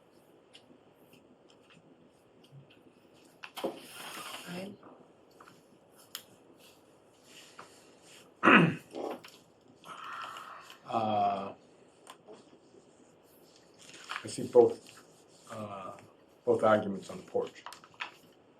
Okay. Creates a nice flow, a little living space. Okay, but I don't think that that should be a make or break deal. I think just by shifting it 5 feet to the left shortens up the porch. I don't know if you have to change. I don't know, is that a door or is that a window that goes out onto the? Oh, it's a window. So I don't know. I think that we have to be sensitive to the neighbors' needs and requests. And I just don't see where shortening up or making the screened-in porch a little smaller should be a stumbling block. That's my only- So, we have a couple different things that we're considering here, right? 3 variances and a special permit, and like we talked about on the other application for these variances, we need to show hardship, right? So, from my perspective, I understand the repositioning of the house and the encroachment into the setback, moving it closer to 11 Bennett. But a hardship with respect to coverage or impervious surfaces, I'm not sure there's a hardship that I've heard a hardship on lot coverage or impervious surfaces. So I think you could make some compromises to get that down under to the requirements.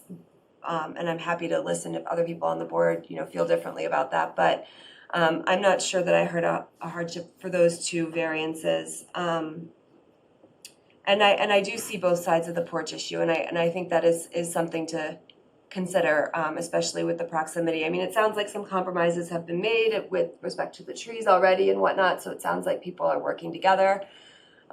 Maybe with a little bit more cooperation, we could get this to a place where most people are happy. I don't know, what do you guys think about the hardship on the variances with lot coverage?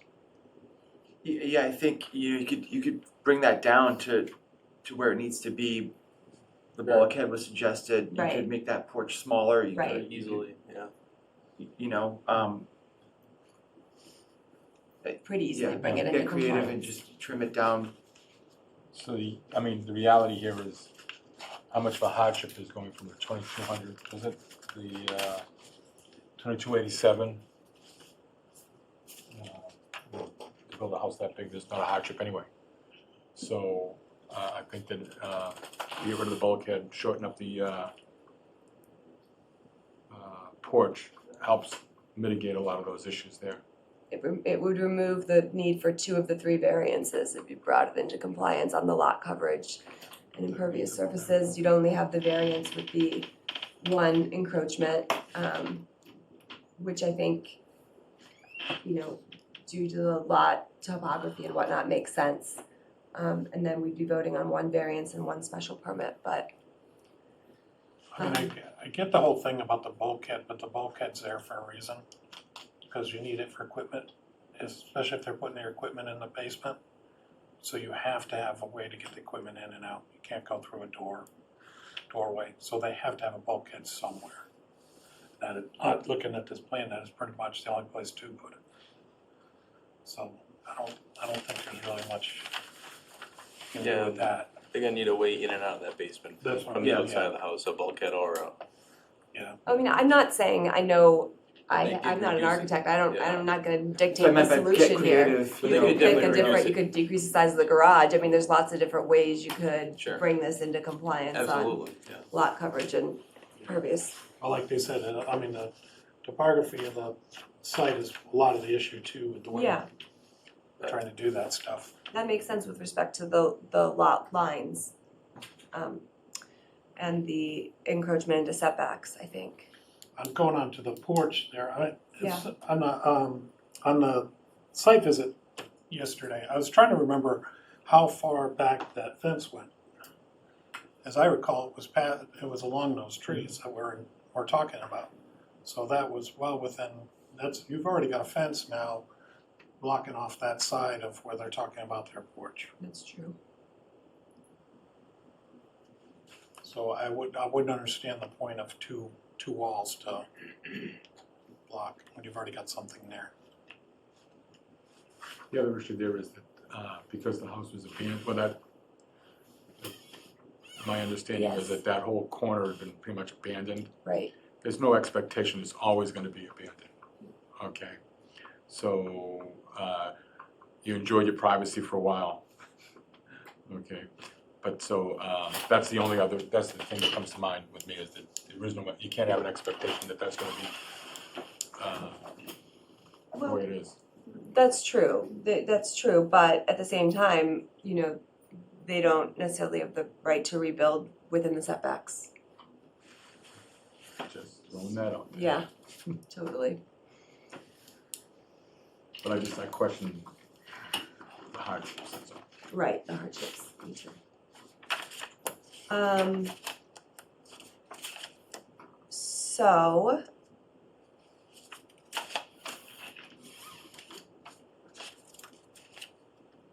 Mr. Haney, do you have any questions or comments for the board at this time? I'm actually gonna check with my clients, because there's been a few suggestions that I can't necessarily course. agree to. Thank you very much for your comments on the porch, and I will tell you that the Doyles are gonna be respectful neighbors, and they value the privacy as much as anybody. So everybody's on the same page there, and they want the same thing, so I think you're gonna get there. On the driveway, I think there's many different ways that we can get the pervious surface and not have the pebbles running down. Just for the subdivision of the Newberry, and they had to put a block apron at the end of the driveway. They had cobblestones, or pea stones, but then they had like some cobblestones at the end when you went in, so I kept all the pea stones in the driveway and not running out in the street. So there's a lot of ways that the Doyles and their architect are gonna be able to work around some of that stuff. Some of the questions I can't answer without checking with my clients is the bulkhead, which I don't think the bulkhead's really an option, to your point. I think that's needed for the mechanics and everything else. The size of it, I have to check with my clients. I'm not sure if Craig is still on, if Craig has any comments. Maybe just give me 1 second, I'll check with my clients, see what they think of the size. Sure. I'm not sure that not having an enclosed porch is like a hardship. Right.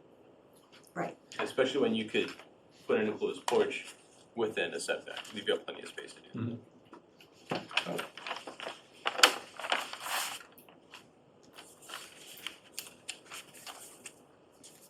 And to the point of we can only ask for pervious material, can we dictate as to what kind of pervious material it's gonna be? I wasn't asking you to dictate what kind. No, I'm just saying. Sorry. I'm just saying is that, I think that, I don't think we can dictate the material.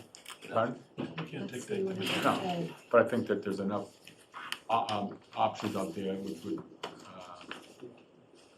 those either pavers or whatever. To make a comment? Directed to the chair. Yeah, no, we've closed public comment. So Go ahead. we hear you, and I think we can go back with the architect and we can work a little bit on the sizing to get it down so that we are just looking for the variance on the left side setback along that. The one variance. We can continue to come back for that minor issue.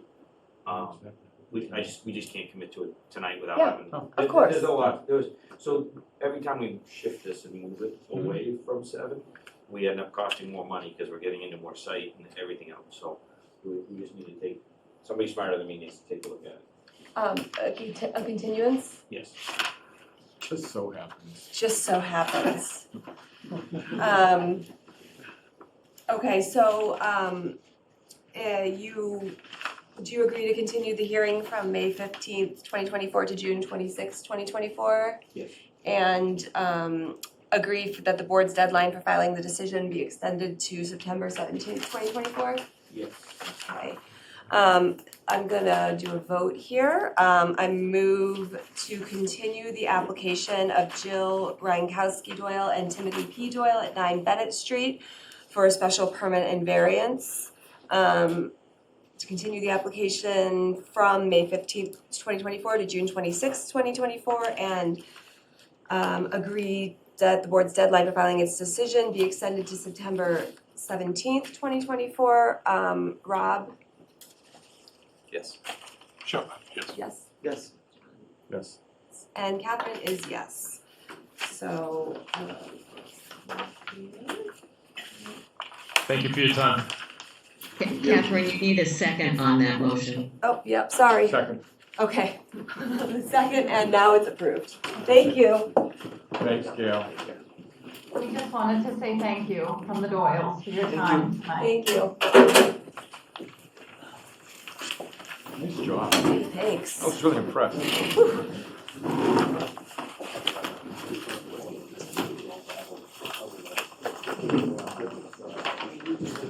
Almost like Sarah wasn't here.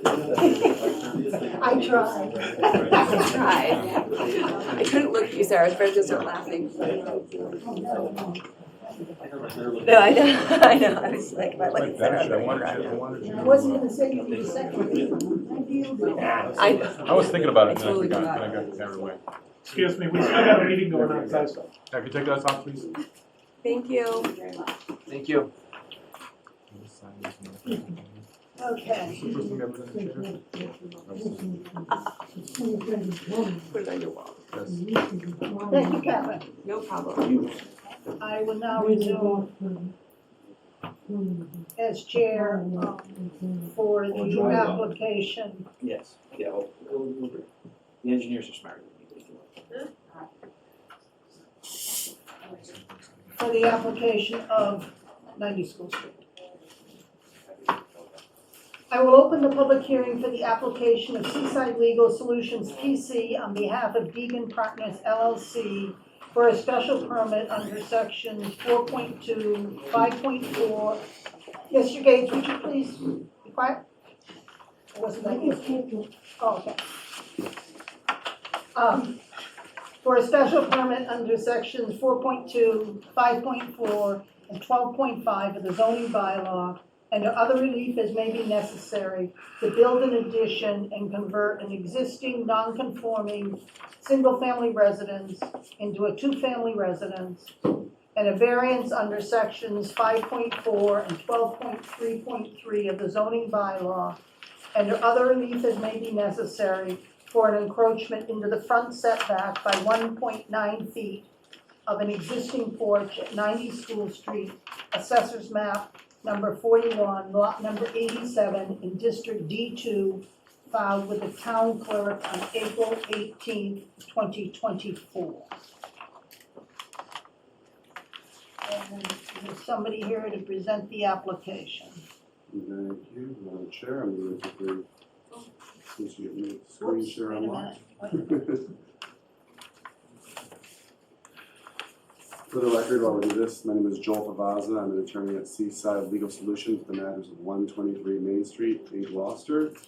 And I'm here on behalf of Deegan Partners LLC, the record owners of the property. You should be all set. Beautiful. Okay. So as the chair announced, we're looking to convert an existing single-family home to a two-family home.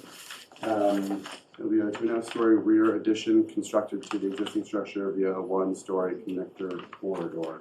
As you can see on the site plan, the existing house area is in the lighter gray lines towards School Street, and the bolder lines show the 1-story connector and the 2.5-story addition to the rear. So the proposed addition is designed to match the architectural design of the existing structure. We are primarily located in the RD2 district, or D2 district. The rear portion of the lot, as you can see the lot's highlighted in yellow, there's a little bit of green shading, that would be single residence district B. Both the entirety of the existing and the entirety of the proposed structure are within the D2 district. There'll be no structure located within the single residence district B. So we need, depending on how the board would like to go about this, between 2 and 3 pieces of relief. One is a change of use special permit. As you know, in this district, 2-family conversions from the existing single families are allowed by special permit.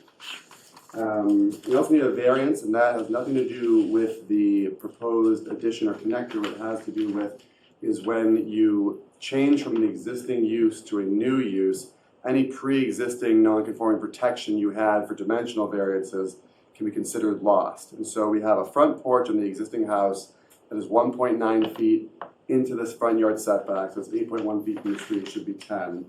And because we're converting the use, the grandfather protection, for lack of a better word, can get wiped out. We need a variance to reallow the existing porch to remain exactly as it is. And then the last one, we had it in our application as belt and suspenders. Would be a special permit to alter and expand. I don't think it's actually needed, and we'll go through that in a moment because we do the test. The existing nonconformity is only that front yard violation of the setback, and nothing we're doing is going to increase that nonconformity. And so when you do not increase the existing nonconformities on a singular two-family, there's no need to expand. And secondarily, because we have to request that variance, to the degree that it was a pre-existing nonconformity, it's actually now becoming an allowed nonconformity via the variance relief. That being said, if the board wishes to give a special permit to alter and expand, we will take it. I don't actually think it's necessary, however. So brief background, some of you may remember this was brought before you back in 2022. We got as far as a site visit, and some concerns were brought up from neighbors and some board members regarding the proposed layout of the parking area. And so they went in July of 2023 and actually got approval by DPW to move the entrance to the driveway to the further rear of the lot to make for better access in and out of the parking area and make sure they could reconfigure the parking and address the concerns that were raised back then. Per usual, I have all the plans loaded in. I'm happy to go through them or report back to them if there are any questions. Include the floor plans for the building itself and the elevation drawings. And again, if we go back and look at those. Here's the street view. Here's the GIS from the town.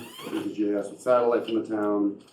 And so we'll get right into the standards we have to hit, right? So to get a special permit to convert from a single to a two-family, basically you have to make a determination that the benefits are not going to outweigh, not going to be outweighed by potential negative impacts. So you have 9 factors to consider.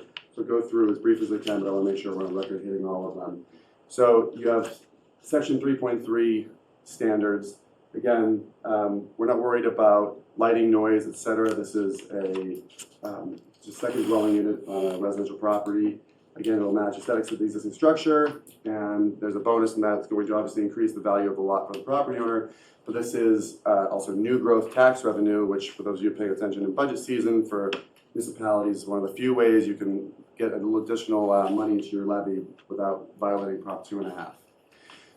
Other conditions, social, economic, community needs. Again, as anyone paying attention to both the town of Manchester specifically or the greater Commonwealth of Massachusetts in general, we are in dire need of additional housing units, and this will provide a safe, new, modern building code compliant housing unit that would be appropriate for a family to live in. Traffic flow and safety, there's going to be minimal impact on traffic flow and safety. This lot fronts on School Street and Lincoln Avenue. Lincoln Avenue as the way you'll use to get into the driveway. The bylaw only requires 3 spots. We've shown 3 oversized spots. And as I'll mention in a moment, it could also be 4 conforming spots. We want to make sure that all the churning works and that last spot gets a little tight for the backing out. So this area in blue shows the 3 oversized spaces. They are 12 by 18, where only 9 by 18 is required. So if you actually add that up, that's 36 feet in width, and you could actually make 4 9-foot wide parking spaces in that same area. Again, the issue, you want to make sure that last car can back out in one fell swoop for the purposes of permitting. But if this board was more concerned about striping an additional space, even though it'd be at the minimum size for narrowness, we could do that also. It wouldn't change that blue rectangle. It'd all still be located basically inside that area. And then the funny thing is that when you have larger projects, you have these other standards, and just coincidentally, trying a little bit of overkill here, this actually meets the standards you apply to larger projects that are not applicable here as far as making sure there's turnaround space and making sure there's perimeter plantings. As you can see, the area has already been constructed as a show of good faith to show that it doesn't just work on paper, it works on the ground. This shows the 2 cars to the existing tenants of the existing single-family house. The garage you see to the right of those 2 parked cars will be coming down, and the 3rd spot would be partially inside the footprint of that. And again, as you can see by how tightly these 2 tenants have parked their cars, you can, in your head, see the 2 more cars to park to the right. But again, the thing permitting, we had to show 3, so we showed 3 real big ones. But from a pragmatic standpoint, there's a snow emergency, you gotta get all the cars off the street. There's a lot of room back here, especially when you take into account the turnaround area as well. Just by way of example, funny enough, right outside this building is 3 9x18 spaces, and so we're actually, exceeding what the town installs for itself on its public property. And so again, here's a better shot of the turnaround area. Again, you'll notice that it's fenced off. There are plantings in place. And there's also new plantings and landscaping that were put along Lincoln. And again, they're small shrubs now, but those will grow up to, a lot of them will exceed the height of your average car. So to the degree that any concerns about having to, look at a quote-unquote parking lot with 3 or 4 cars in it, the screening will come up to help. And then again, there's a new fence on the rear side of the property, which also helps shield any view of this parking area from abutting properties. And so going back into the 9 standards, adequacy of utilities, no issue here. Neighborhood character and social structure, again, we are in the D2 district. 2 families are allowed by special permit when you're expanding. They're also allowed by right if you're just reconfiguring internally. And preservation of scenic views for enjoyment of the public. There are no view sheds enjoyed by the public across this property that are being impacted. The last 3 factors, impacts from environment. The locus is already developed. There's no significant impact. We admit there's a little bit of loss of green space for the parking that's already been created. But that was, again, something they were allowed to do as a matter of right to create the parking. Climate resiliency, again, this is going to have to meet modern stretch codes, and the HERS rating went down again last year, is going down again this year, so we'll be meeting all of those standards. As I mentioned a moment ago, potential fiscal impact, again, it's good for the property owner. It allows them additional rental income to keep up with the cost of maintaining, and it allows the town of Manchester to slap a whole new assessment on a second unit that doesn't exist currently. The other, again, bit of overkill I want to go through is, even if this was the by right conversion inside a structure, it also meets those tests. It's connected to town sewer, the addition complies with the setbacks, sufficient parking provided, etc. So again, even though footnote 3 doesn't apply to the degree anyone was concerned about those factors, it actually hits all of those also. So again, I would submit that the beneficial impact of this far outweighs any detrimental impact, if you can find detrimental impact from the creation of this unit. The front yard variance, again, we have to find that a literal enforcement of the bylaw is going to cause a substantial hardship. But basically require them to tear off the deck or rebuild the deck. And the deck itself is roofed and structurally tied into the property, so that would be a hardship there. As far as the harm to public good or nullifying the intent of the bylaw, it allows the house to remain as is, where it is, and how it is for a number of years. So anyone driving down School Street looking at the house today or looking at the house after this addition is built won't really notice the difference as appears in School Street, because the porch is just going to stay the porch. So to say that as far as the variance standards, again, it's just to allow the thing to exist that's always existed.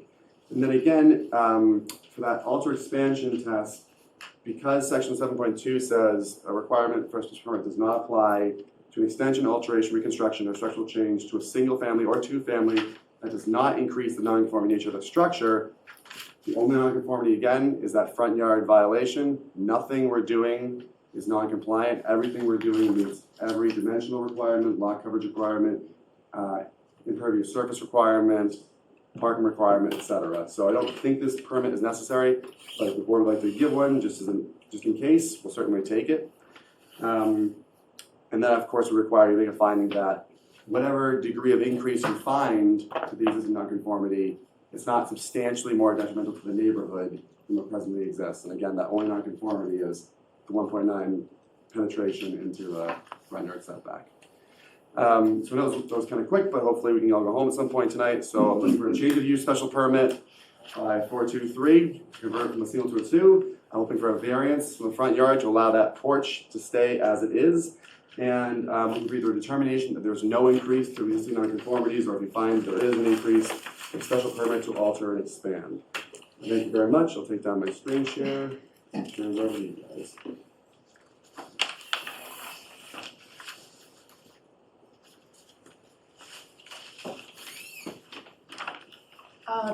Questions from the board? So the property now is the current investment property? Yeah, it's rented out to tenants currently.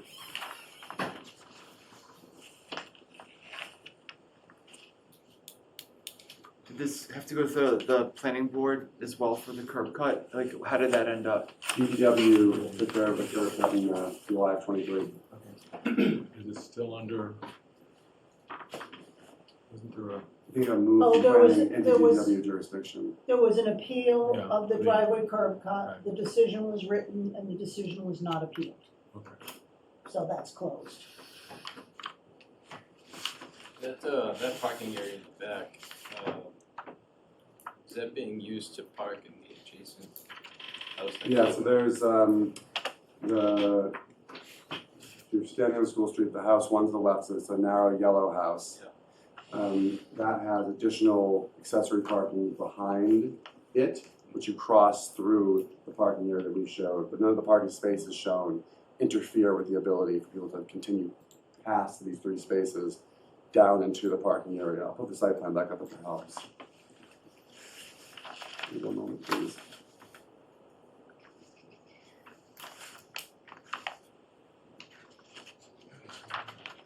So am I correct that there's 5 parking spaces currently for number 84 and 86? Yeah, 84 and 86, again, which would be like the tall, narrow yellow house, one to the left, and the shorter, more square yellow house, 2 to the left. They have a total of 3 units, so you need 5 spaces, and they have that between the spaces located out front on School Street, and then again, cars do come in this way, and then head down into a parking area over here. But again, none of the blue parking spaces is going to interfere with the ability for those people to get in and out. No one will be parking in such a way that you can't get to the back lot for the neighboring properties.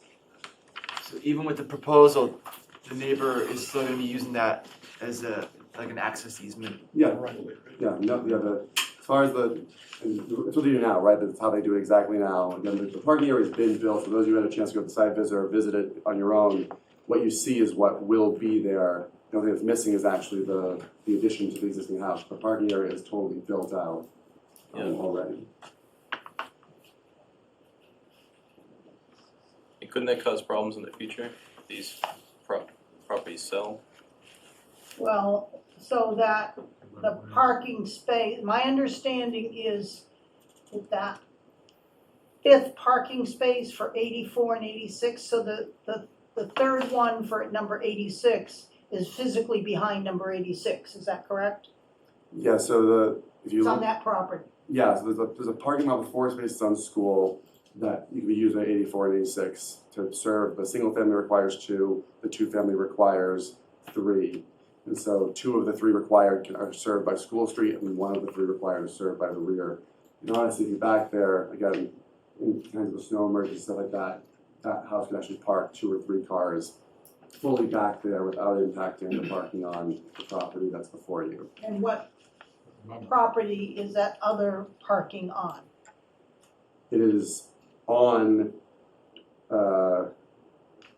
84, I think 84 comes around the, Okay. no, sorry, 86, it's a straight line back, I'm sorry, I have the lot line. Let me take my annotation off so I can get the Yeah, site I'm plan. just, yeah, so there's 4 spaces here, Yeah. but then there's 1 in the back, and I'm just For this asking, is the building. one in the back physically on the property for 86? Yeah, so here, this is a much better map to look at. So the parking spaces behind 86 are on 86. Okay. But access is But I have through. Access is over the subject properties. So I have to drive through somebody else's property to park in this property? In the, Right, in the which event of again- a bifurcate the two okay, so there's gonna be a right of way or? Yeah.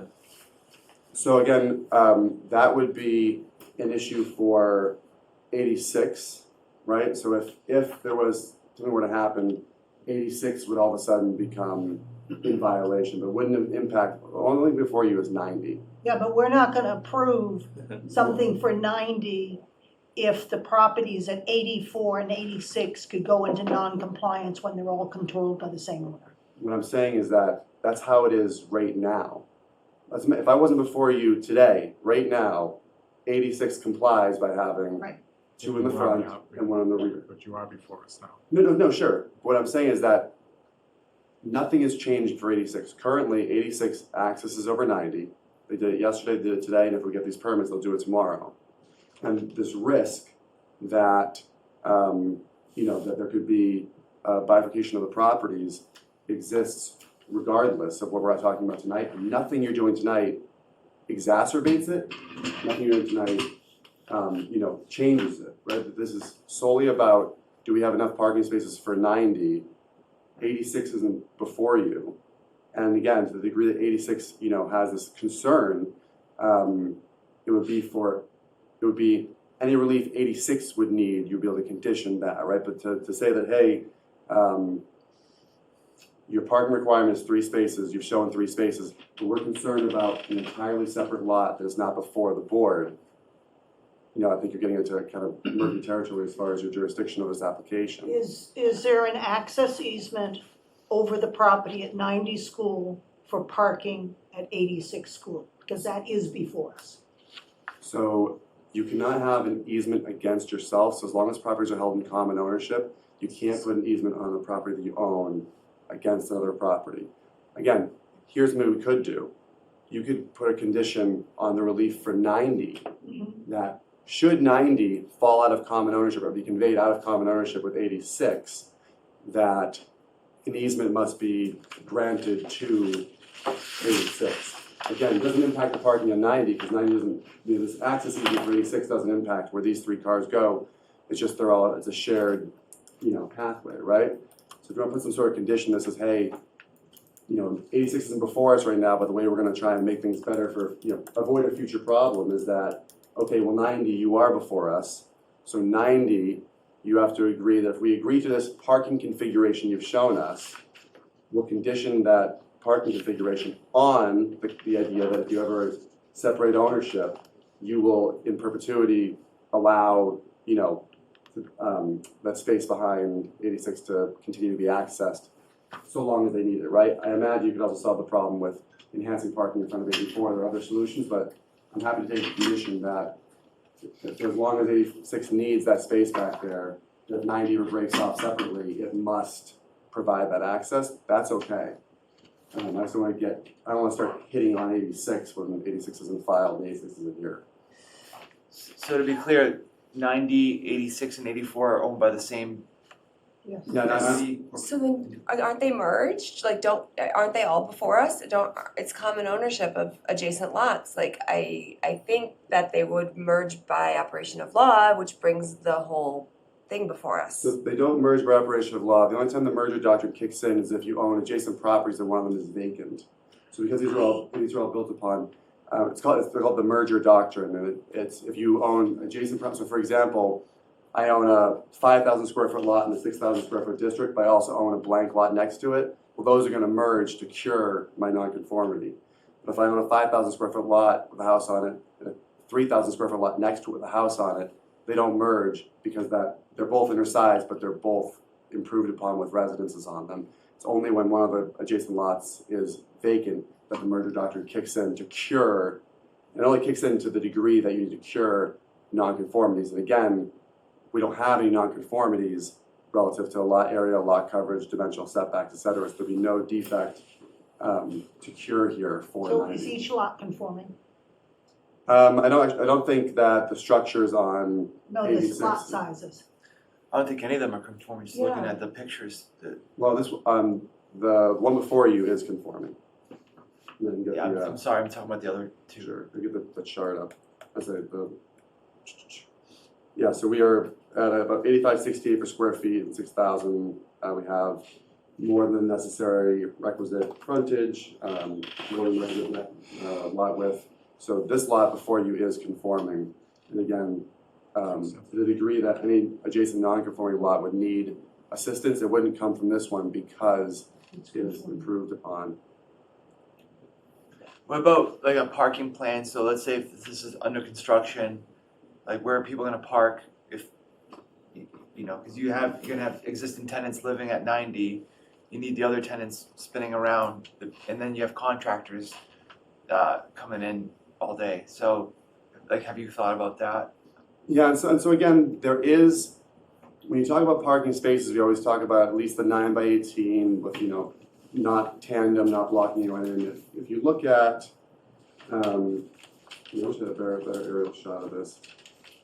If you look at the area beyond the existing garage over in this area, there's a lot of room for a lot of cars. So for example, if the 2 cars the current tenant zone, if let's say one day's a big delivery, you know, building center shows up, or you know, with a big, you know, pallet truck to drop off stuff, you know, and they're in this area, there's room back here to get, you know, plenty of cars, right? There's also on-street parking, and this is all temporary, right? This is only for as long as the addition's under construction. But again, when we say we've got 3 spaces, look at this space, right? You could fit a ton of vehicles back here. Or again, you know, if you have, during construction, a lot of pickup trucks, right? They can all pull onto site, right? This is, you know, gonna be a temporary situation. And then again, the standard before you is about the final product and making sure that when construction is completed, that you have adequate parking. And as I've kind of gone through, there's more than adequate parking per the bylaw, and I would say more than adequate parking per a pragmatic use of a 2-family home.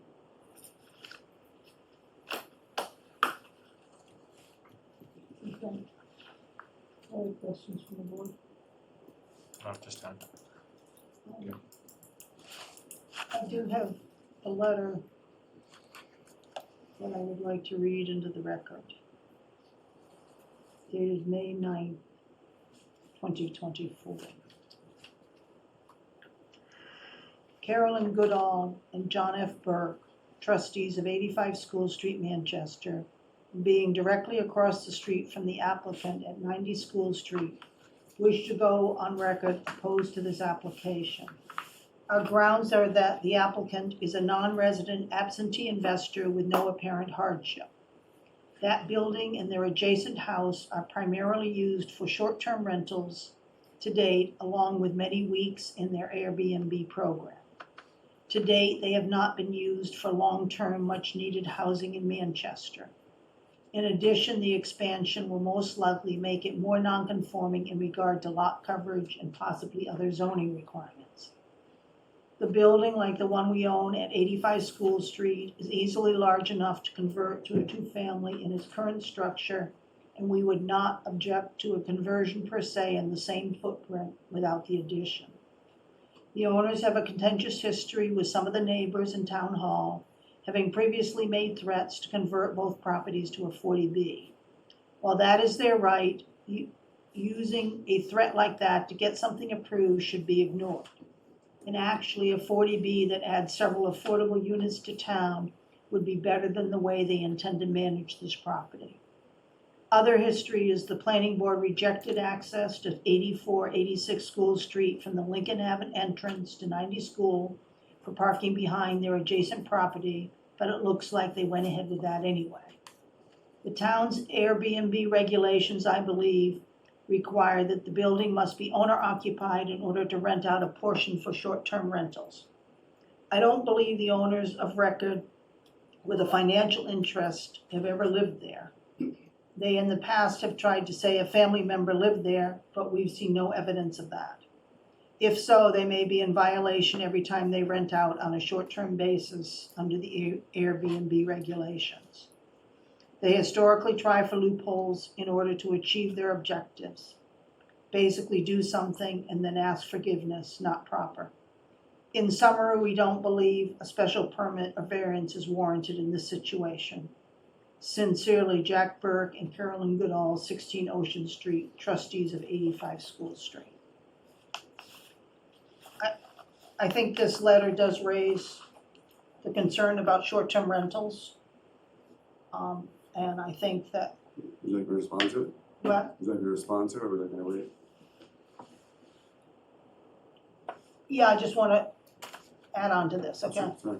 I think that the purpose of this section of the bylaw is to provide additional reasonably priced housing on a long-term basis. And I think I would have a question of whether you would consider a condition that no short-term rentals are allowed in either of the 2 units at 90 School Street pursuant to both the town and the state definitions, to squash that concern. No, I'm not going to agree to that condition on behalf of my client. One, we haven't discussed it, and 2, again, not trying to be combative, that's nowhere in the standards before you for a special permit or the variance. Again, we will absolutely commit to complying with whatever regulations there are in the town of Manchester. What I can say is to that letter, the tenants that are currently in the building up front are not short-term tenants, they're long-term tenants. And I can represent to you that in all the conversations I've had with my clients, there's been no discussion about short-term renting out the rear portion either. The idea is, again, to create another long-term rental situation.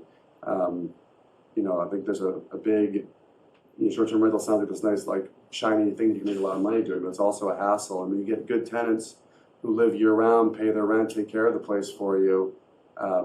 Sometimes that's worth more than maybe the little bit extra you can get during the summer, that sort of thing. So I can represent you, there's been no intention to do anything but rent this out, but I would not think it be appropriate for this board to require a condition or a restriction as to use that is not part of the standards that are being required by the bylaw. A lot of talk's been had tonight about what the bylaw requires, what the bylaw doesn't require, and the bylaw does not require any such restriction to convert to a two-family. And if the citizens of Manchester, to paraphrase the chair, want that, they would need to go to town meeting and get that approved. But as for now, it's not for the ZBA to, impose additional conditions that aren't part of the bylaw.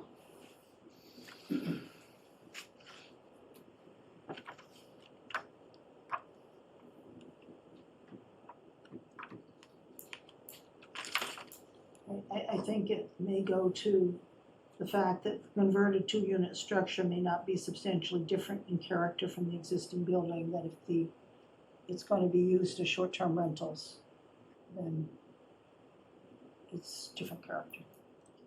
I believe that is speaking to the aesthetic design of the building, not as to the use. So making sure that you're not adding, a hyper-modern addition onto a colonial, that sort of thing. Any more questions from the board, or should I move to public comment? Good. Okay. Is there anybody in the room who would like to speak on this application, please? Yes, sir. Please state your name and address. James Brady, 10 Lincoln Avenue, former member of the ZBA, 2003 to 2006, so I'm familiar with the situation, being a neighbor, and having had to deal with this applicant in the past. I can't remember the exact year, maybe it was 16, 17, they applied for a curb cut through the ZBA. It was fully denied with prejudice. And somehow they got through a loophole because the DPW was then allowed, somewhere down the line, you changed the rules and laws, and the town allowed DPW to grant curb cuts, and that's how they got this curb cut through. What you'd like to see, if you can put the plan up again. Which plan would you like? Your site plan, yeah. Sure thing. One thing to say, they also put a fence up so that it's not in keeping with the neighborhood, one. Two, safety concerns, why they were not granted the curb cut originally, because there's a lot of traffic that's created. They put a fence up here that anyone that comes out of Lincoln Ave barely can see to the right. It almost hits pedestrians because you have to pull out almost onto the street to see right. So that fence should come down as a condition of anything you've ever granted, number one. Two, if you put your parking plan up, he's showing that there's plenty of parking, that's without this structure built. They've tried to go for this before. One, I have a question.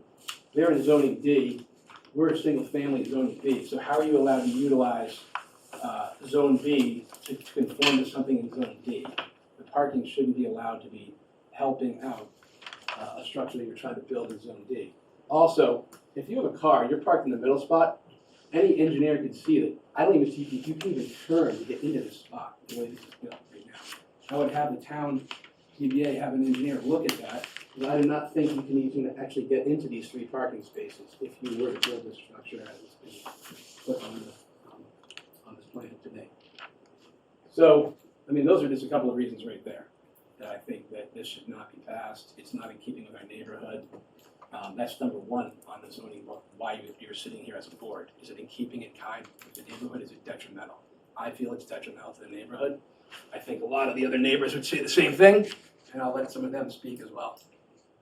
Thank you. How much space is there between the rear of the parking spots and the edge of the parking area? 22 feet. The spaces are 18 feet deep, there's 40 feet from and again, that's more space than the town hall uses for its 3 parking spaces, and I see cars pulling in and out, trouble-free. Those who came to the site visit yesterday saw the tenants' cars parked there.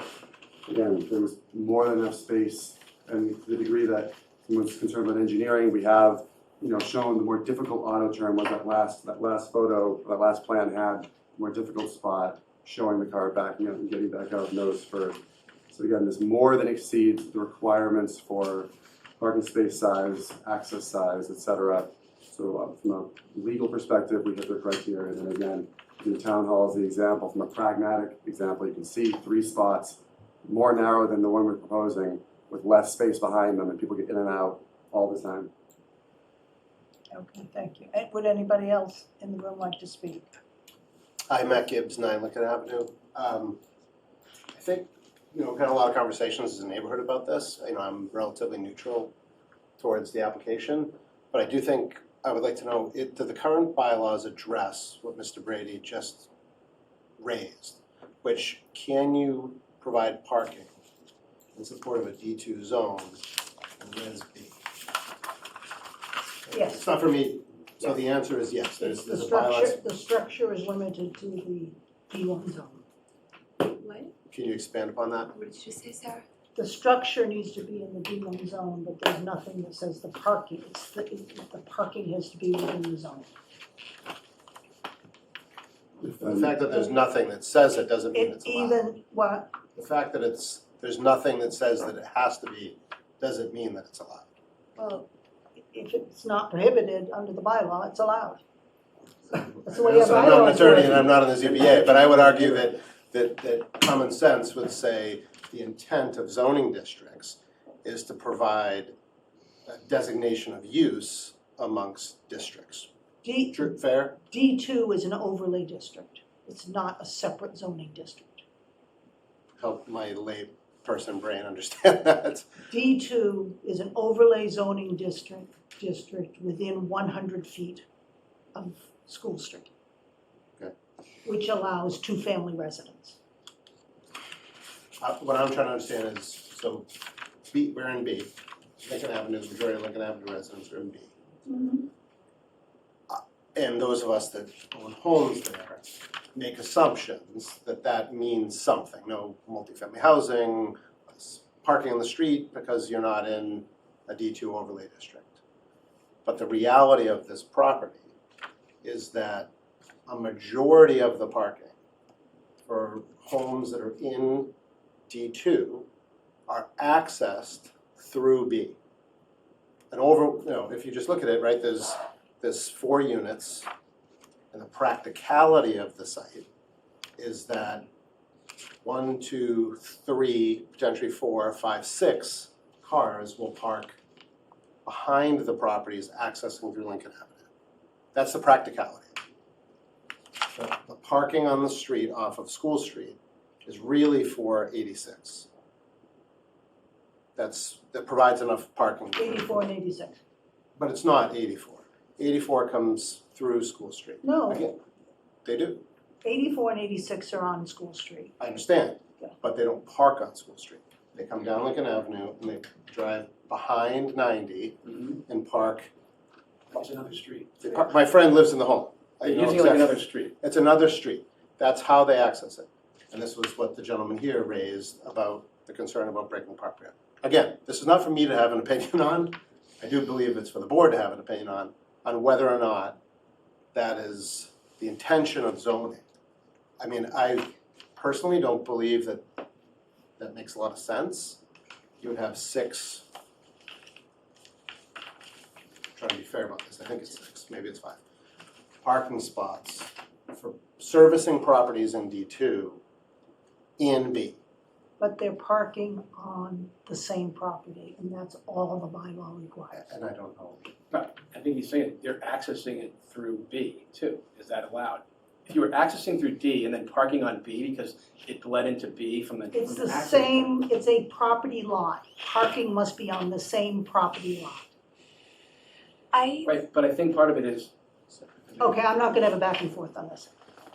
Yes, If I may just raise a point, or 2 point. One is that that line of argument would suggest, well, if there's a D2 street at the end of an R street, you can't use the R street to get to it because too much traffic is coming on the R street to get to the D2 street. Secondly, if you go to the parking requirements, they are uniform in all residential districts. So even if this was entirely, the B district, right? 2 units would still only require 3 spaces. So the density of parking, the requirements, it's not, if you want to say, well, we'll take the B district parking requirements and put it on the back half of this lot, the back, third of this lot, it would still be 3 spaces. There's no increased requirement for parking, and there's no prohibition anywhere in the bylaw that says X amount of spaces are your maximum per unit. Like there's minimums per unit, right? If someone further down Lincoln Street wanted to own 6 cars and park them in their driveway and wanted to have, them, their spouse, their weekend car, and their 3 high school and college age children all have a car, that's all fine in the B district. You're allowed to have 6 cars for a single family if you want. So the idea that 6 cars or 5 cars spread across these 2 structures would be problematic, I think is disingenuous. There's no upper limit to the amount of cars someone can put on a lot. The only thing the bylaw is concerned with is making sure you have a minimum number of spaces on the lot. And as we demonstrated tonight, we meet that. Just, can I point a clarification? Can we rebut that at least? I think we've heard your concerns He's talking about the down the end of the street. This is the end of the street where all the cars come in. That's the whole point. There's congestion there.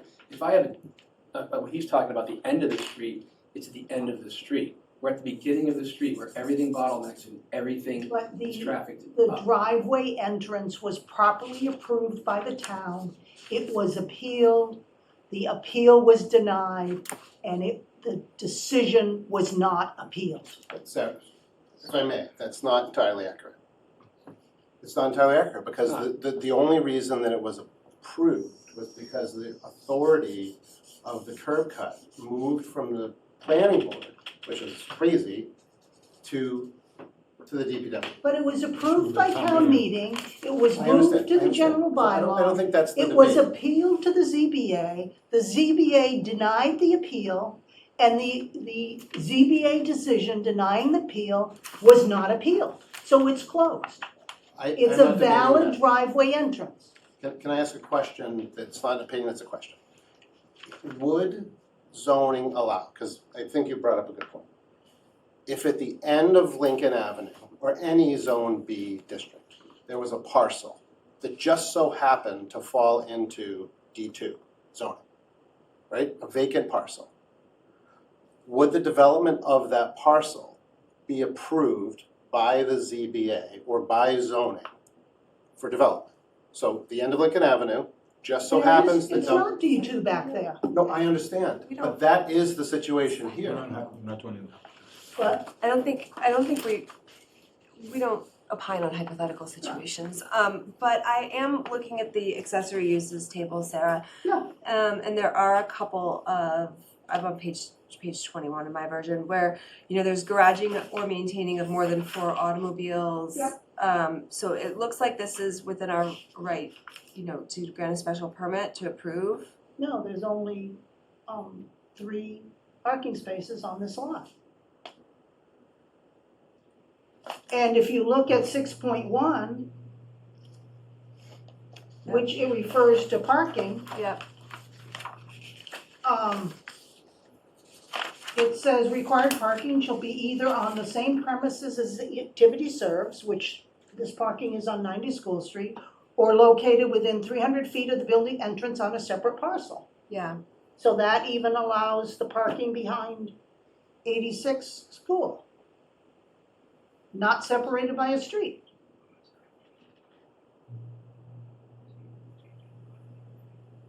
Parking is allowed in any driveway serving a single-family or a 2-family residence. Yep. So, we don't have a lot of restrictions on parking, we just require 1.5 per unit.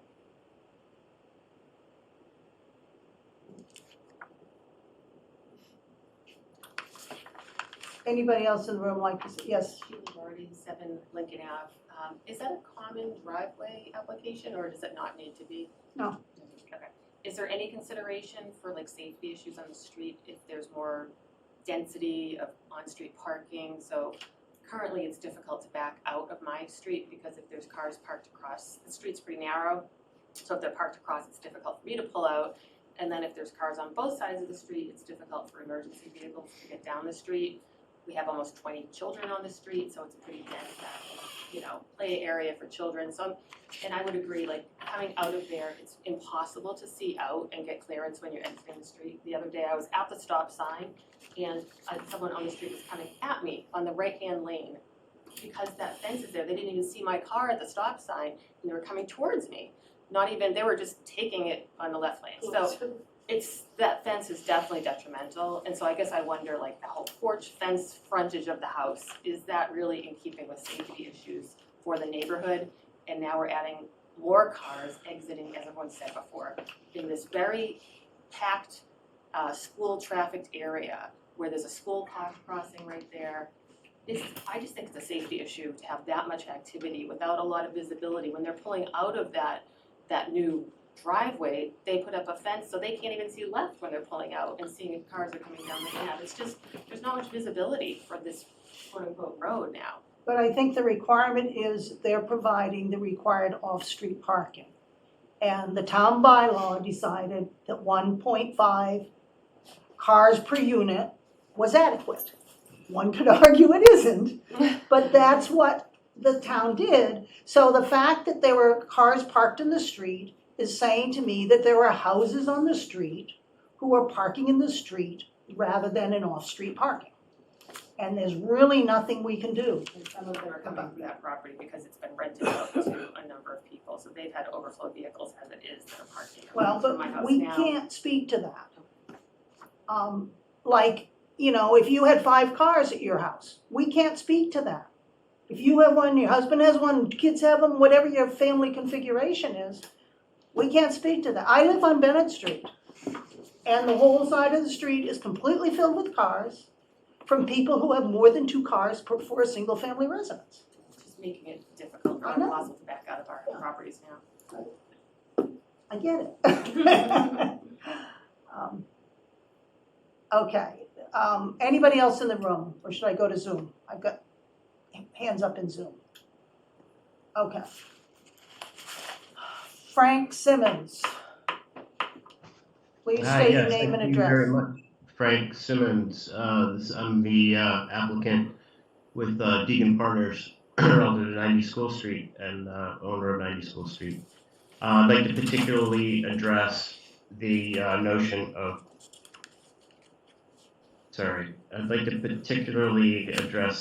notion of short-term rentals.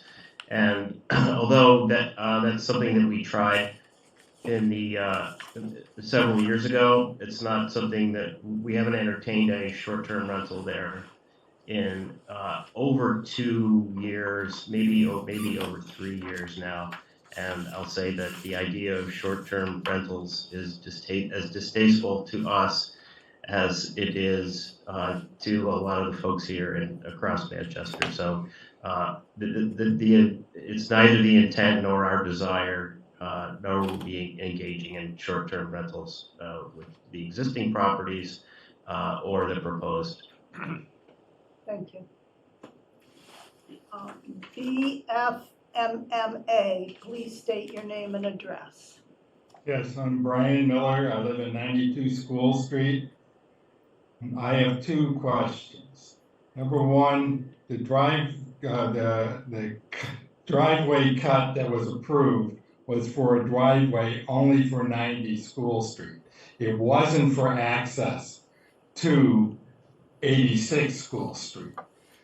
So they should not be allowed to continue to use that driveway to access 86 School Street. That particular had been denied with prejudice in the past. So they didn't ask for access to 86 School Street when they did that, or they needed access for a common drive. Number 2, does the square footage of a lot, which is 6,000 feet in D2, do you get to add the lot size that's in section B to determine how much coverage of the new buildings or the buildings in total will be allowed. Because if you don't use the square footage in Lot B, even though everything is in Lot D2, you come up with 42% of coverage of the building space. The coverage requirements are specified by lot, not by zoning district. True, so which number do you get to say is the square footage of the lot where they're putting, they're proposing to put all this in D2? Well, D2 is only 6,000 square feet, it's not 8,000, whatever, 900 square feet. It's my understanding it's wherever the largest portion of the lot is. But you have an exception in the rules for D2 saying that they can't, you don't incorporate the size of the lot for, on 3.4.2, that it is accepted from the, from using the lot coverage to adjoin it to the lot in unit D2. Zoning bylaw 3.4.2.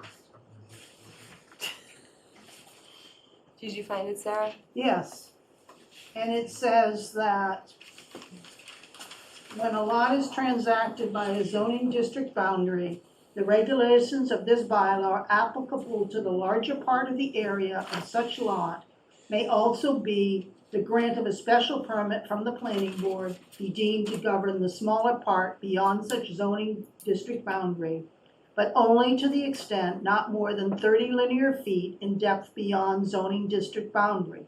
This provision shall not apply in the residence district D2.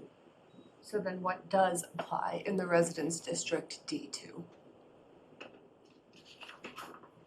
It's the, I know, that's, it's a larger portion of the lot. So the majority of this lot is in D2. Yep. And so they get to include the whole lot in determining the coverage for D2. That's not what that says, it's accepted in D2. What it says is that we're not entitled to a special permit from the planning board. Yeah. If we wanted to build the addition into the B district and get those setbacks from the D2 district, we would not be allowed to do so, which is why the building has been designed to stop before the B district, because this property cannot take advantage of that provision that's available to other split lots. So this has been designed specifically with that in mind. Again, to the degree that it helps, this entire application was reviewed, it was pre-submitted weeks in advance to the building inspector to make sure that we are asking for the correct relief and we're not missing anything, knowing that it was likely to be contentious here tonight, unfortunately.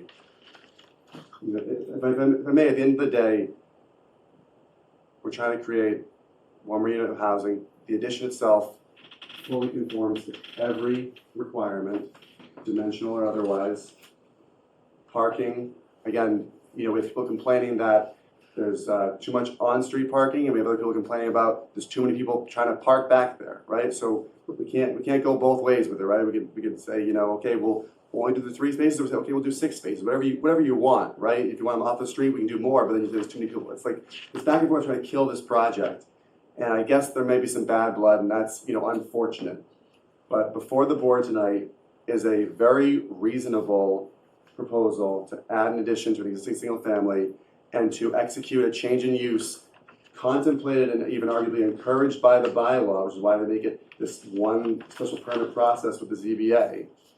We're not asking for any relief or any excuse or any shortcoming to be looked over with this application. We are checking every single box to do this thing, and the variance is just about the front porch. That fence is there, that driveway is there, everything is there, right? The only thing that's not there is this addition we're trying to permit. And that addition will, again, allow another family to either stay in Manchester or someone's kids to move back to Manchester, or a new family to, looking to take access of some of the things Manchester's offer to come in.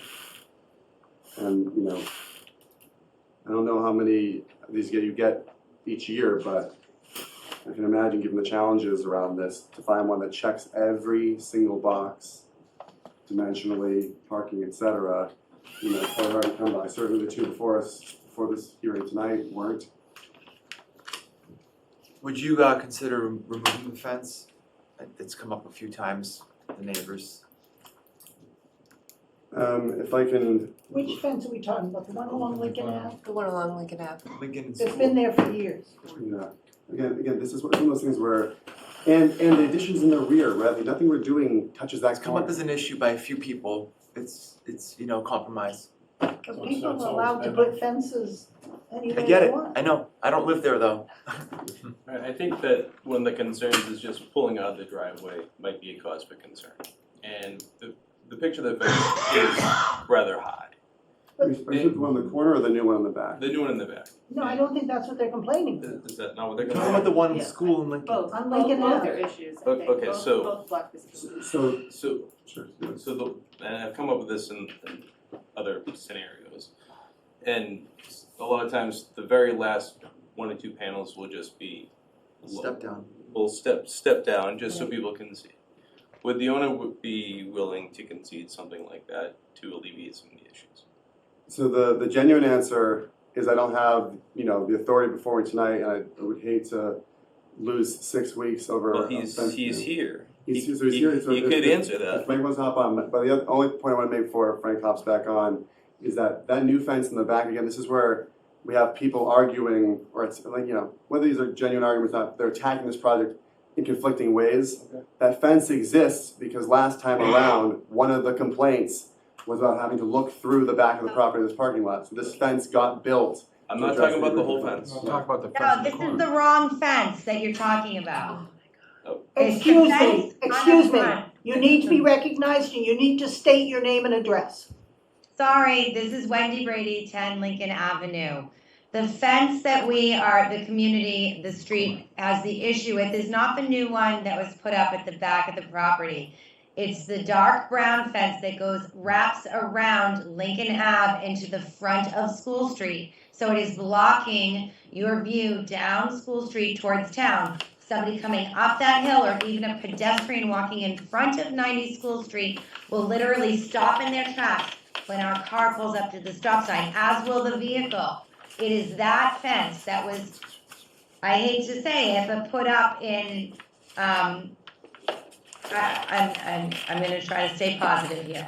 I believe it was retaliatory, put up in retaliation to some complaints of the neighbors, but that is beside the point. It is a hazard, it is a safety issue, that's the issue at hand, that fence.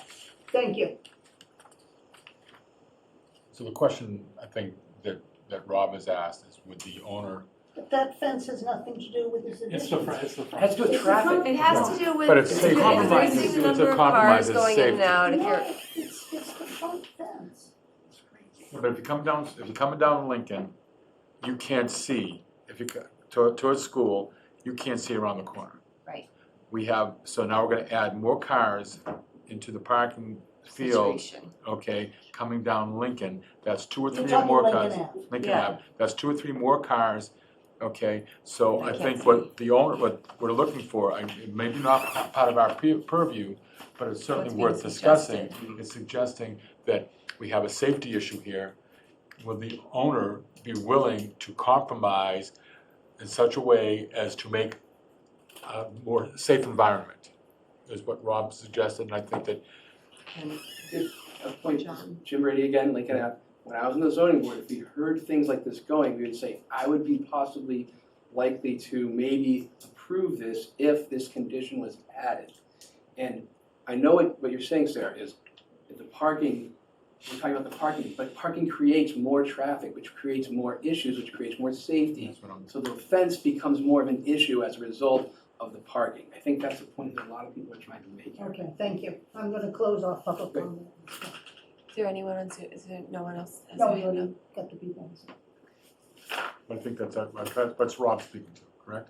I just think it's a fence on the lot line, which is allowed any place in Manchester, and to say, because you're gonna add another unit on a street that has 8 houses on it, I know, Sarah, Maybe but 10 we talk about screening with arborvitaes and other conditions to decisions.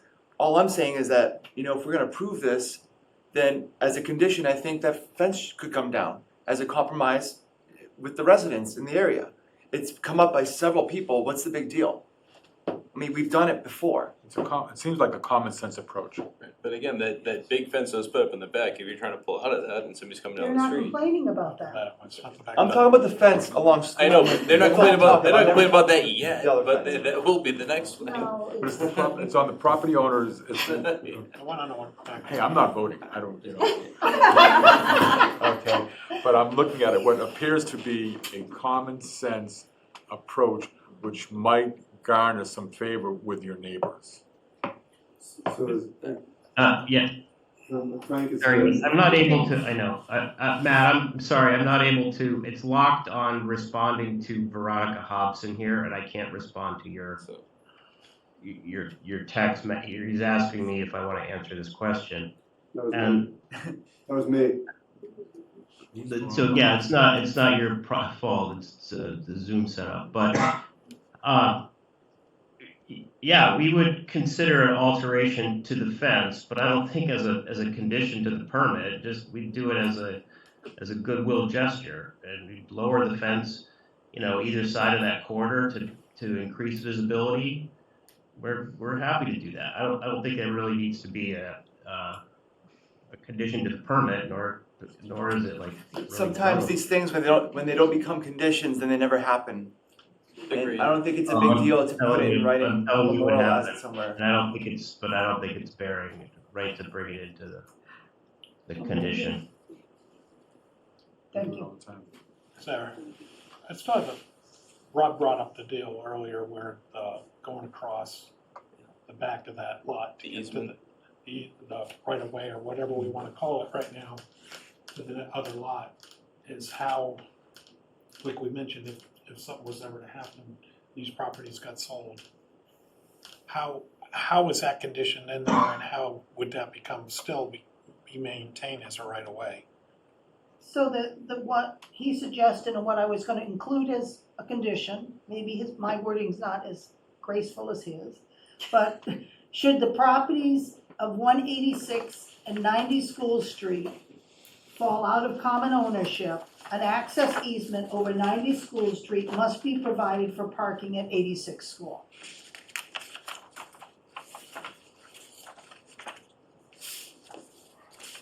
Is that acceptable?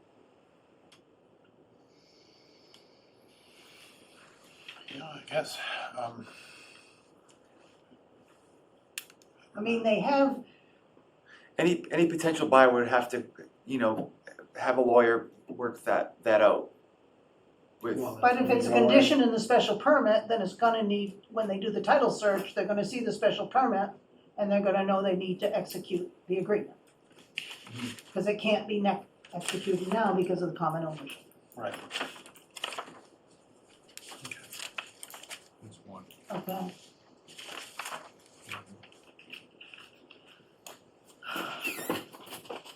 Okay. So you want a condition? I just think it's the right thing to do. It's a beautiful single-family home and you're adding on to it. I think it's very reasonable just to take down the fence or at least minimize it to So a what good height are we degree. suggesting? I'm not gonna get into details, I'm just saying like, you know. We have to if we're gonna have a condition. Remove the fence then, you know, if it's No, such I an don't- issue, I we've think heard that's it by overkill. Ford. Yeah, I think anybody has. Can I comment? No, I've closed off public comment. Okay. How do you write it in such a fashion that doesn't If not, it just. doesn't impede visibility to oncoming Because traffic? if you're sitting in a car, you're only, you're sitting, so That's the problem.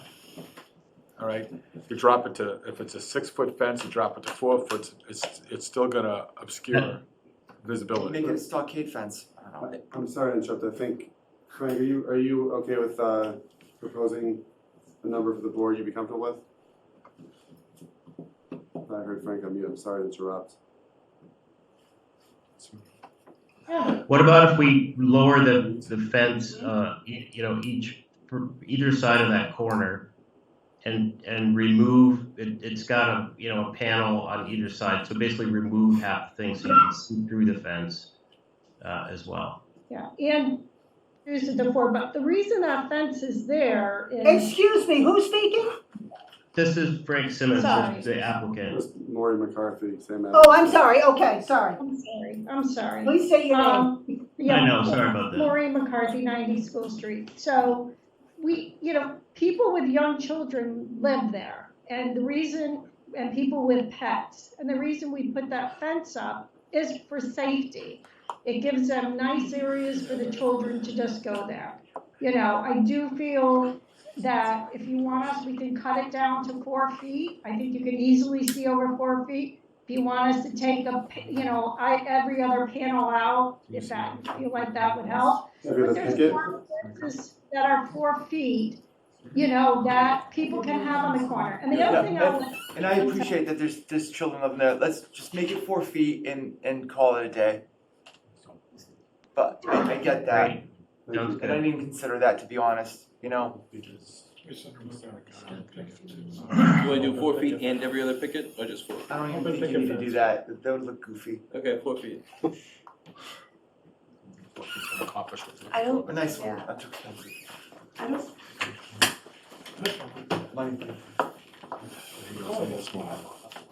Alright. It's just a compromise. So they have a fence 4 feet high, and everyone can see At the on corner of School Street and Lincoln Ave. at the corner of School Street and Lincoln Ave. Now, is that gonna be, but how far back? Don't talk about the color, okay? No, but how far back? Is it gonna be the entire length We're of not the gonna fence? go Don't get there, it, Rob. please. I made my point. I'm done talking about it.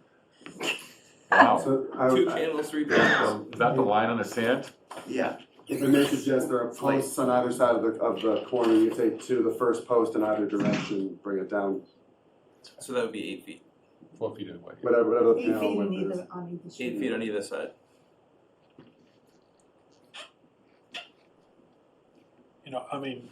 Just, Yeah, I can know. I make one comment? Uh-huh. Just, because they had stated, this fence is there for a purpose, for pet and child safety. So we've got to take that into consideration. So I don't know. 4 feet. Well, if they reduce it to 4 feet high on that, Isn't that code for swimming pools? yes, Okay. and Done. 8 feet either side. Okay. In the school.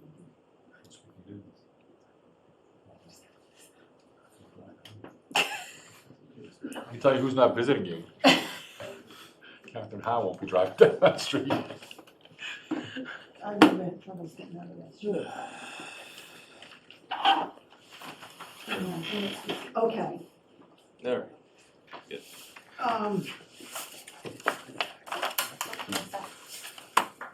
And so the other condition I was gonna put in was 3 parking spaces are provided for 90 School Street in addition to the 5 spaces currently provided for 84 and 86 School Street, which are also on the 90 School Street property. I don't want them adding 3 spaces for 90 and then taking them away from the other properties.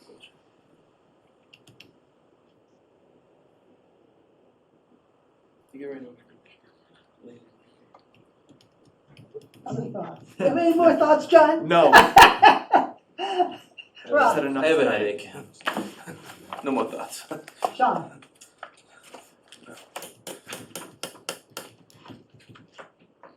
Catherine? See anything over there? No, I'm just thinking. Very intensely. Yeah, no, All good. So, Your condition is to have 5 parking spaces at 84 and 86 and 3 at 90? yeah, so what I'm saying is 3 parking spaces are provided for 90 School Street, which is the requirement. Yeah. In addition to the 5 spaces currently provided for 84 and 86 School, which are also owned by 90 School Street property owner. And then have, should the properties of 86 and 90 School Street fall out of common ownership, an access easement over 90 School Street must be provided for parking at 86 School Street. Okay.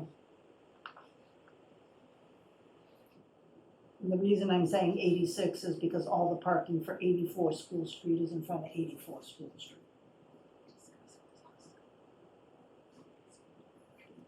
I could expand it if you want. Don't ever play poker. Okay. I had to sit next to him. So is there any more discussion on this application? What are we doing about the, is there gonna be a condition on the fence? We talked Yes. about it. It has to be purple. We don't even know if it's in keeping with the street, the design. We really haven't seen how it's gonna be built. 2 seconds thrown up on the screen, we haven't had a chance to even consider ties in with the neighborhood or anything. Or what. The application's been on file with the town since April. These are the same plans that were submitted in 2022, so they've been on file with the town for 2+ years at this point. Yeah, I think we're done. Are they also, is it gonna be fully stucco? Does it match the? Pardon? Does it match the original house style wise? Is it stucco? Is it different? It's a separate, I know my it's a separate building connected with a 1-story old school. connector. Breezeway. And these little ones that trees that are planted, I mean, it would be nice to have arborvitae or something to kind of block the view in a different zone of this multifamily that can bleed in. And I don't know if fencing, we were talking fencing is often part of the requirements, but there's really, it's really not expensive to buy some arborvitae. These little 1-footers that were planted are not gonna grow for a long, long time. The design is not really apparent to the public at this point. We don't really know what it's gonna look like. Thus far, it hasn't been really keeping the neighborhood what we've seen. It's substantially similar to the existing residence, but turned the other direction. The roof goes the other direction. Is it cedar clapboard or? We don't speak to materials. That's not our area of concern. We speak to structure. Okay.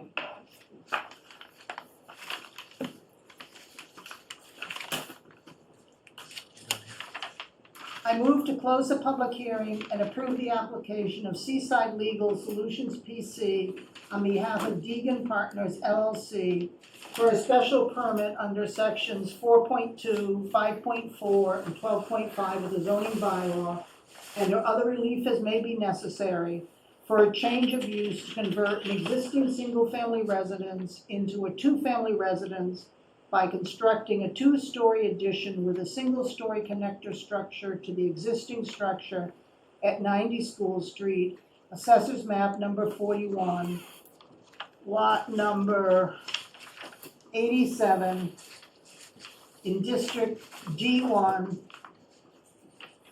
filed with the town clerk on April 18th, 2024, based on a finding that the proposed use is in harmony with the purpose and intent of the bylaw. The proposed expanded structure is appropriate in terms of bulk, shape, location on the lot, and relationship to abutting properties and existing structures within the immediate and general neighborhood. Off-street parking requirements under section 6.1 of the bylaw are met. The expanded 2-family structure will not be substantially more detrimental or injurious to the neighborhood in which it is located than the existing single-family structure, and all conditions under section 12.5.2 of the zoning bylaw that the grant of a special permit had been met based on the following conditions. The expanded structure is located as depicted on the proposed plot plan prepared by Hancock Survey Associates, Inc., dated January 25th, 2024. The expanded structure is built substantially in accordance with the following plan prepared by Helen F. Sides Architect LLC, dated 1/23/24, pages 1 through 6, first floor, second floor, north elevation, west elevation, south elevation, east elevation. 3 parking spaces are provided for 90 School Street in addition to the 5 spaces currently provided for 84 and 86 School Street, which are also owned by 90 School Street property owner. Should the properties of 86 and 90 School Street fall out of common ownership, an access easement over 90 School Street must be provided for parking at 86 School Street.